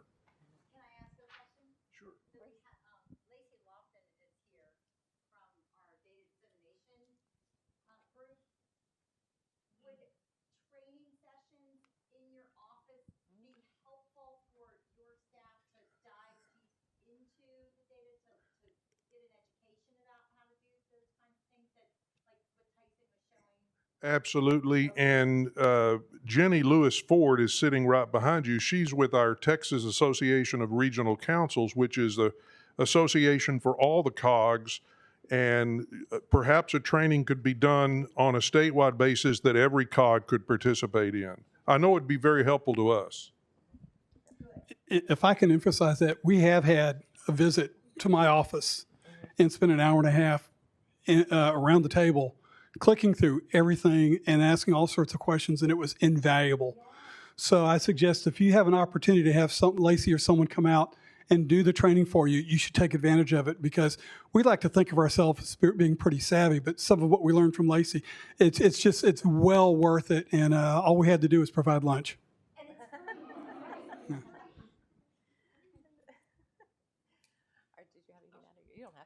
I do want to say this is like a bad question, because you're asking me to put on my housing blinders, the ACS blinder, and data blinders, and say, what do you want? And I'll come up with 5,000 things. But I think two things are really, it's just so specific and wonky. But I think one is housing quality related data. We have a lot of numbers in sort of like what housing looks like in general, but increasingly there's a question of like, what is the quality of housing? And a lot of the data is kind of, for lack of a better word, sort of looks back to a different era. Because we're looking at sort of, do you have a bathroom? Do you have potable water? And I think when the census data was being collected earlier, it made sense to have some of that. In rural areas, I think in some places it still makes sense. But in a lot of sort of urban areas, there's different sort of indicators of looking at housing quality would be really critical. Another one is we're talking about sort of, having what's called cost burden, folks not spending more than 30% of their income on housing. There's another increasingly important data set, which is we're looking at sort of extreme cost burden, people who are spending more than 50% of their income on housing. And the HUD actually provides that in their CHAS data set, but it would be great to see that in ACS as well, along with looking at another indicator, which is looking at housing plus transportation costs not increasing more than 45%. So I think just a lot of those ways of looking at affordability and quality of housing are changing in this century, and sort of keeping up with some of those ways of looking at that would be really interesting. I'm not going to say no to more data, just saying. Yeah. And I'm going to do the microphone thing again. Holly, did you have any improvements that you've considered?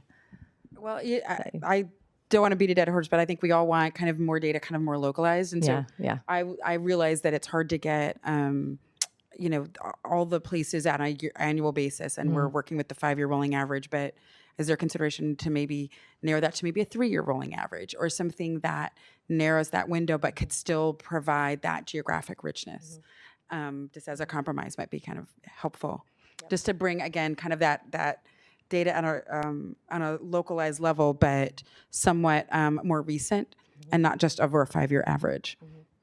Great. And you can just keep the mic so we don't have to do like the back and forth this time. But so this one might be a little more for me, but I just based on some of the decline, in response rates and things like the ACS. And I'd love to know from each of y'all if you can think about misconceptions that you've heard about the ACS. Oh, I got a laugh from Patrick. He must have some good ones. So if you can think of misconceptions, or how you think we can kind of improve messaging or find ways to get people to want to take the ACS so we can have good data. Yeah. Oh, sorry. I'll get that in a minute. I think this might be just a broader misconception about what survey means, right? And so I think if we're talking to people who aren't familiar with it, they'll think, well, I know what the census is. That's every 10 years, and that's everybody. So anything less than that, I can't trust it because it's a survey and you didn't ask everybody. So none of this is real. And so that's a much deeper question. Obviously, that's a bigger burden than even the census can do. But that is kind of a jumping off point that you have to start with to help people understand the value, the accuracy of the ACS. And at the same time, they might be using or familiar with some data points that come from the ACS, but don't realize where it came from.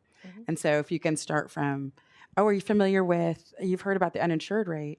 Yeah, isn't that terrible? Well, do you know where that came from? That came from a survey. And so that might be a way to kind of hook them in and then provide some, help them understand the value of it and the validity of it.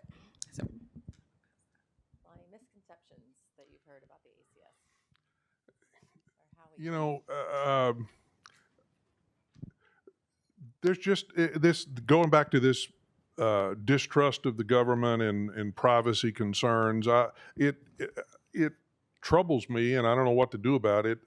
Someone will post on their social media page that they got it, and that they got it sounds to me like they got an ACS survey, and they'll ask, and they'll get 1,000,000 different, or well, 100 different answers, and 99 of them are wrong. And so I think you just have to, you just can never stop the education process, and I'm not sure what all steps are done ahead of the questionnaire going out, but I think some sort of pre-outreach before the questionnaire goes out might be helpful to help them prepare. And people are just suspicious when something shows up in their mailbox or someone comes knocking on their door that they're not expecting. If they know what to expect ahead of time, it's easier to get them to participate. If I can just add that it's not just the government, because every day we hear about data breaches. And I think that's also in the back of people's mind is if my data isn't safe with Bank of America, how can I trust the government? I think that's the issue. When I kind of laughed, I work with the ACS, I give it to a lot of people, and then they come back and go, oh, can you tell me how many people have dogs in Houston? Or they look at the housing stuff, can you tell me how many people use Formica versus synthetic marble in their kitchens? And that's where part of this, they think it's such a vast, rich thing, and they just want to know why if you're gathering this, how come you don't have that level of detail? And so I said, well, it's not important for a government policy to distribute funds or to set up a program or something. But that's where some of the misconceptions are. They think that there's a lot more in it. I mean, there's a lot in it, but it doesn't drill down to what they need. Well, now I want to know how many dogs there are in Houston. But I think one of the things I was thinking was that, for the decennial, practically every major community has a complete count committee. In Austin, I was part of our complete count committee here. And to be honest, then it kind of just gets disbanded. And it was really hard setting it up. We're doing the 2020, I was part of that effort, because it almost felt like we were trying it from scratch. And we kept on saying, who did this 10 years ago? Where are those people? And so in some ways, I feel like it makes sense to keep some of those efforts going because they can actually assist with ACS as well, because we're trying to collect that data. Because I agree, that issue of sample is like a really big one, but then also understanding how many critical decisions about our lives are being made based on this data. I don't think most folks recognize how important this data is. I'm so glad you just said that because I can plug the Texas Census Institute, because that's what we're hoping to do for the state of Texas is keep the drumbeat on how important the census is and accurate data for the state of Texas.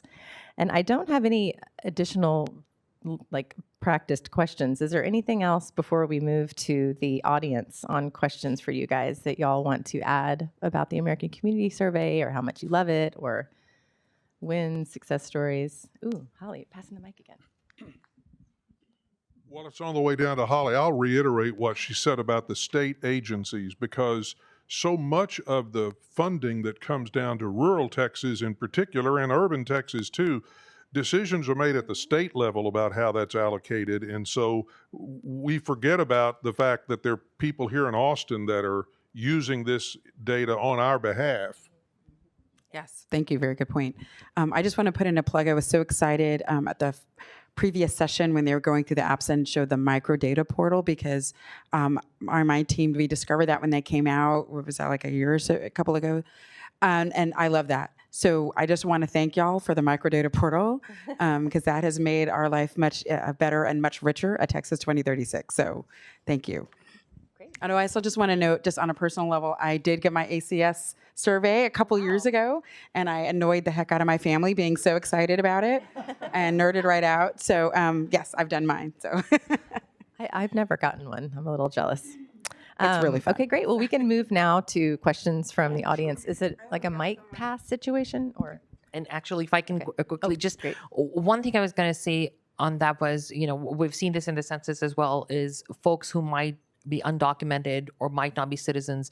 There's a big misunderstanding on essentially what households and who are the people who need to fill out ACS and census. And I think that's something that needs to be clarified because to your point, we have a lot of foreign-born folks in our state, and that's a big part of a lot of our areas here.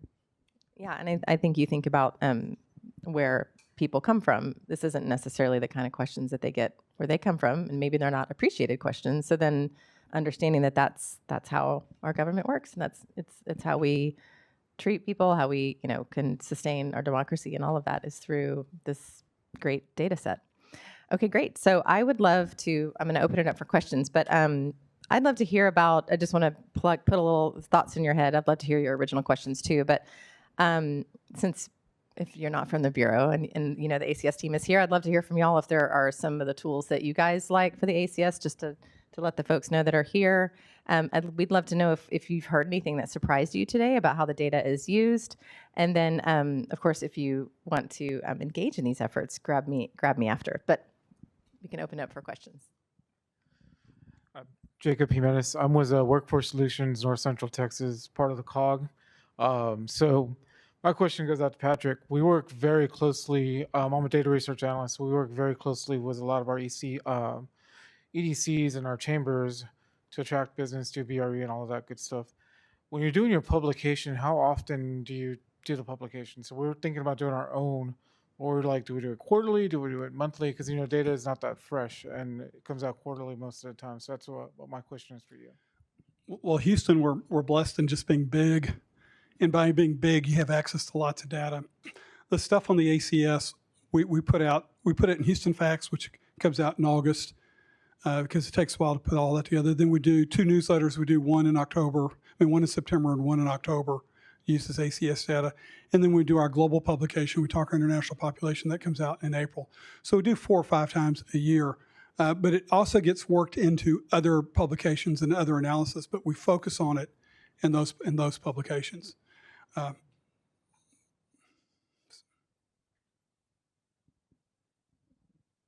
And one of the things that publication, everything we do, there's still people who want hard copy.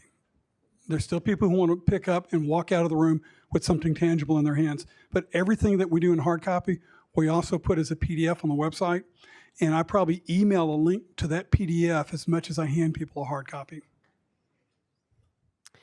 Hi, I always have an ask for ACS, right? But so I'm going to ask this.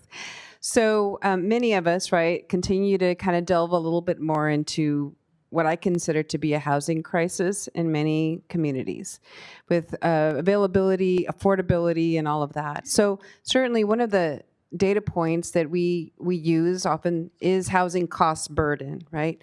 And meaning that how that is defined is if a household spends more than 30% of their monthly income or income in general on housing costs. And when we look at housing costs, that includes, right, your rent or your mortgage and your utilities and water, costs in general. And I do know that one of the factors or costs that's not factored into housing cost burden is internet service. And although maybe in the past it's been kind of seen as, oh, that's an extra luxury, but we all know that it really has become a huge necessity for just being able to, be part of society. So I think that, having, looking into the future, an ask would be to consider incorporating internet subscription costs into housing costs, because I think more and more that's where we're going. People use the internet, need the internet to pay for bills and check your health portals. I don't know how many health portals y'all have, but just in general. So I just think that's something that is an important thing, and it's only, of course, going to exacerbate the housing cost burden if we figure that in. It's already kind of in some pockets of communities. There are neighborhoods or households that pay are experiencing extreme housing cost burden. But that's just one factor that I've been learning more about and how that's factored in with housing costs and housing cost burden. I want to add something about affordability, and it gets back to your question about how combining ACS data with other data. This isn't our analysis, but it's the Houston Association of Realtors. And they actually have data for Austin, for Dallas, San Antonio, and Houston. And what they do is they take neighborhoods and they define them by census tracts, and they look at the median priced housing in that neighborhood that they've defined, and they look at median income in that neighborhood, and then try to determine how many families could qualify for a home in that neighborhood. and they come up with different percentages. And like Houston, we used to be able to brag that our housing was very affordable. Still a bit like in Houston, roughly only 40% of the households in Houston can afford the median priced home. In some neighborhoods, it's much less than that. But that's an example of using ACS data plus a second data source to come up with the measure of affordability. And you can get it, they have it for you. Go to Houston Association's website. It's there. A lot of detail for Houston, but it does have it overall for the major metros in Houston, in Texas. And I was going to say, we do a lot of that. We take data from our board of realtors because our sales data comes from that. We have rent data that comes from local sort of market organization. And then we're looking at Bureau of Labor Statistics data. We're looking at ACS data. We're combining it with so many different pieces. That is honestly the richness of the data, is being able to sort of combine it.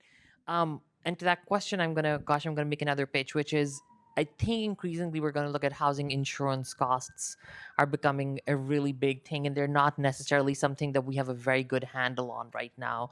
Particularly, I think with disaster recovery, that's increasingly becoming something we're going to have to look at as a state and as a nation really clearly. Yes, I'm going back to housing. Like, I know we see presentations from economists and all those people coming at high level.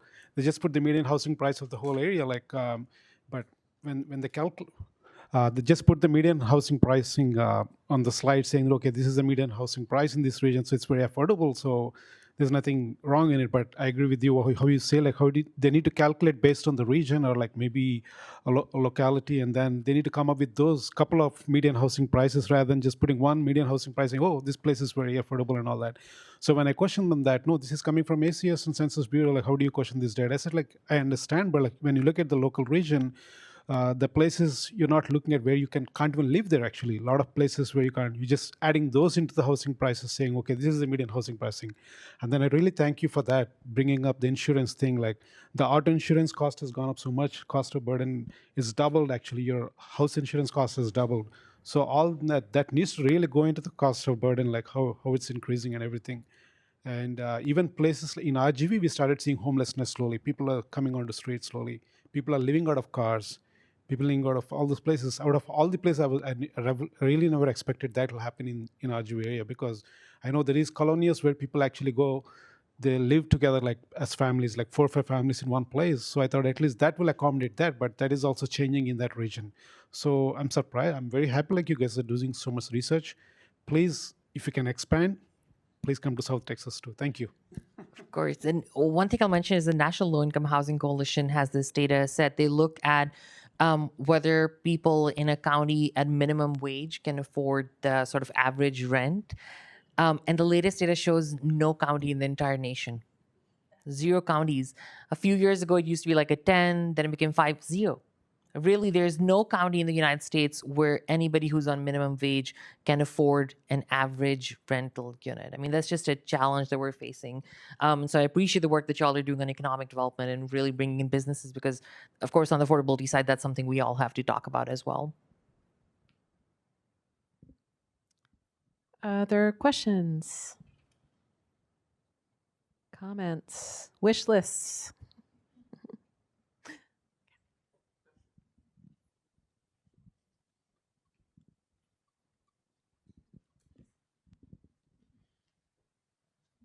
A question/comment for the gentleman from the call. So what a part of our problem is dealing with the same thing you're talking about, decline in populations, and you said that you use the ACS data to show that. Does that help or hurt you convincing your community that there's actually a decline in the populations? Dealing with officials, they have a hard time acknowledging the fact that their populations are declining, because a lot of their grants and things are based on those population numbers. So does that help you to reference the ACS data, or how do you convince them that it's actually showing a decline? Well, it's a mixed bag. I mean, it is what it is. That's a whole different issue, though, is that we're undercounted. We believe we're undercounted, and but we have to live with the data, and that's why we make such an effort every 10 years to try to stress the importance of the census, because those numbers in a lot of funding programs are locked in for 10 years, and we can't do anything about it. I think in our case, it seems like, this is anecdotal, seems like ACS population estimates tend to trend a little bit. They show some growth in our rural counties, which I think is accurate.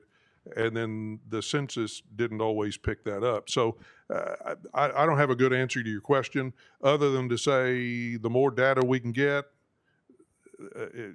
we have to use what's out there available. We can't just make it up. So. Other questions? One over there.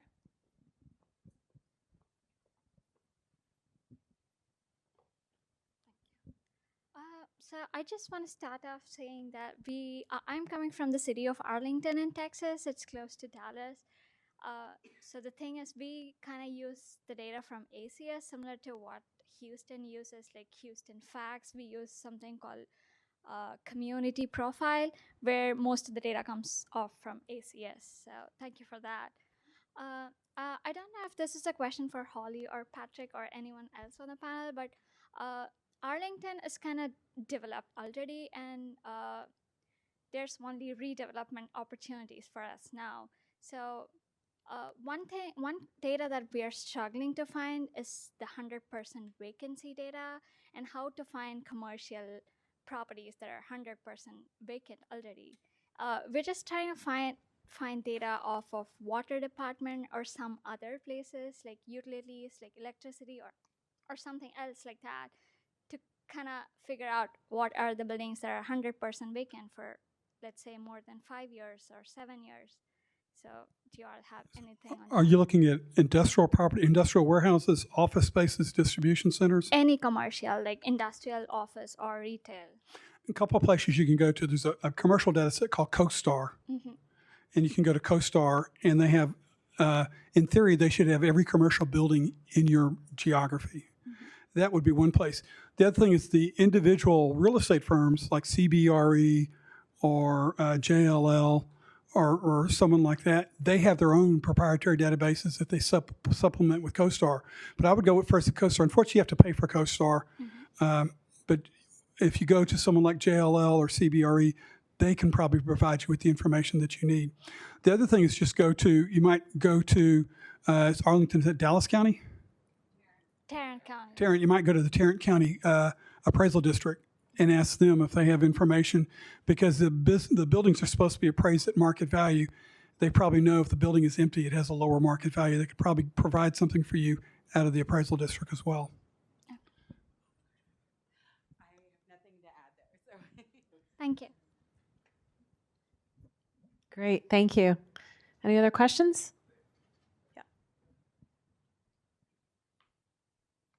Well, as we all know, there is a lot of counties in Texas that are rural, or at least with less than 30,000 people.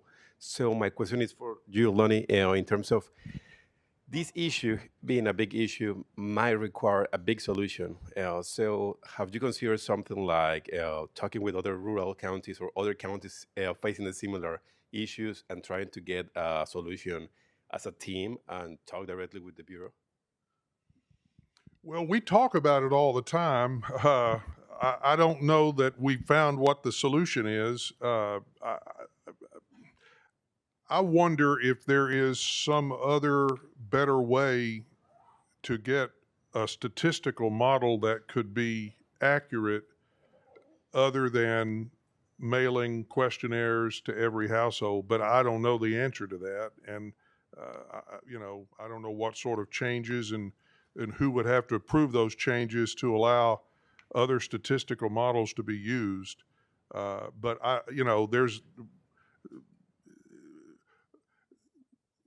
don't have a good answer to your question. I'm sorry that, but yeah, we need to be talking more. It's hard to get rural communities to engage because, again, they are the people who are responsible in the community are so wrapped up doing the things that they're required to do as part of their job. The county judge's office in a urban area may have 200 people working on the staff. I was a county judge in Houston County, Texas.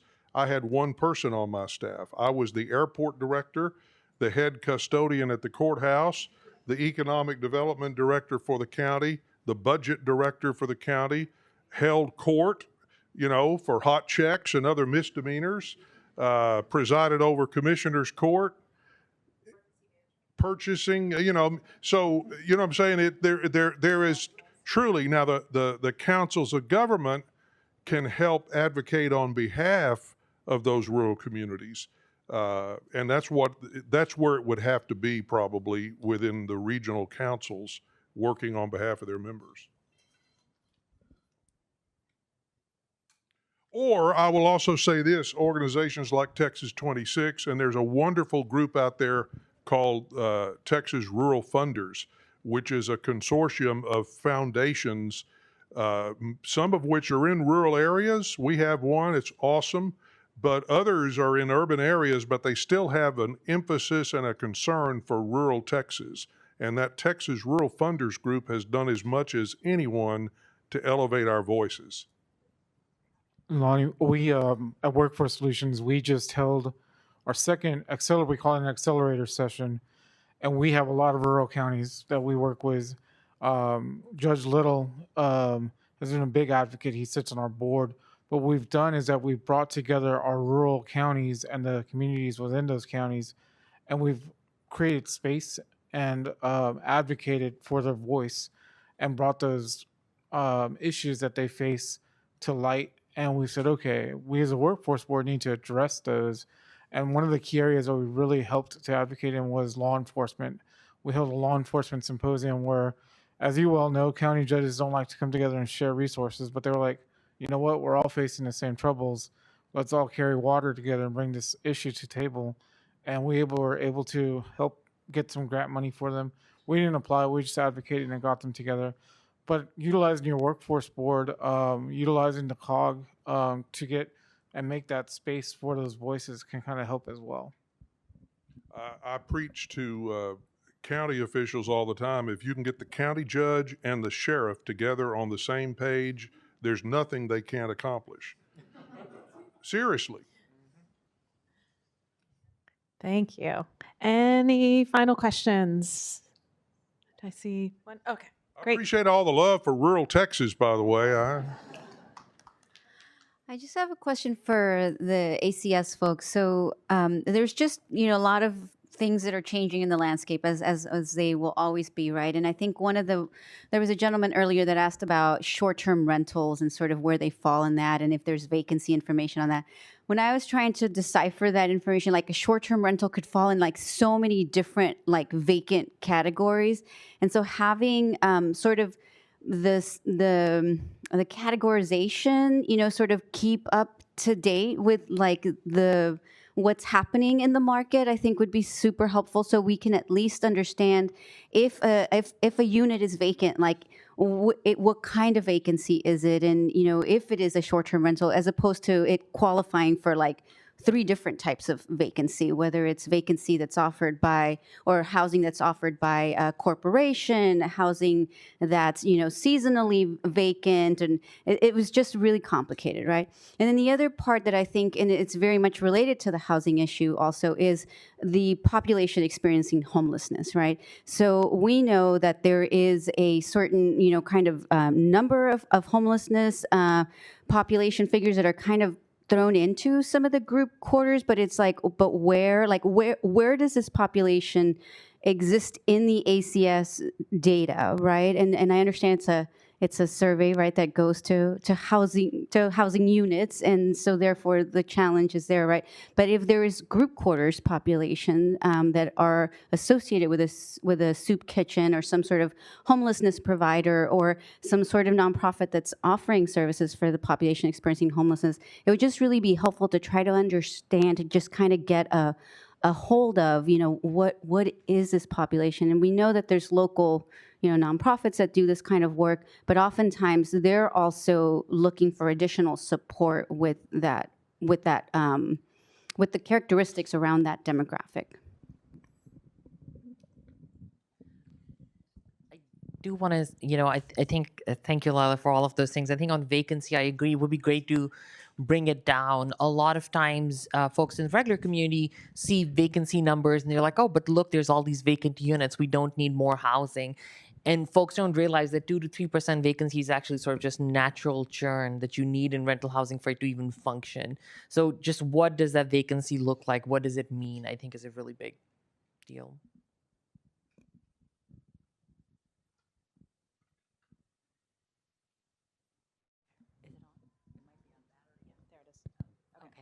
Sorry, I just wanted to address the population experiencing homelessness. So we do, in our group quarters sample, we do interviews at transitional shelters, but that's it. Because like you said, the housing unit sample is addresses, and then our group quarters, we have types of group quarters that we interview out.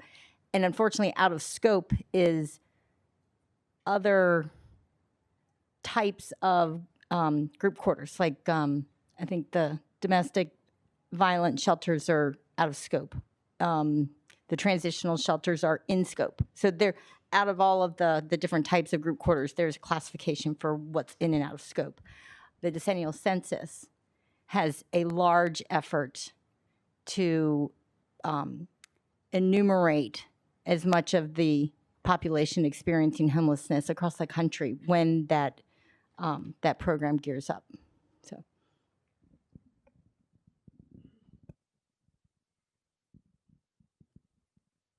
Great. Anything else? Okay, I'm going to take that as a cue. So a big round of applause for our wonderful panel. Thank you. Thank you.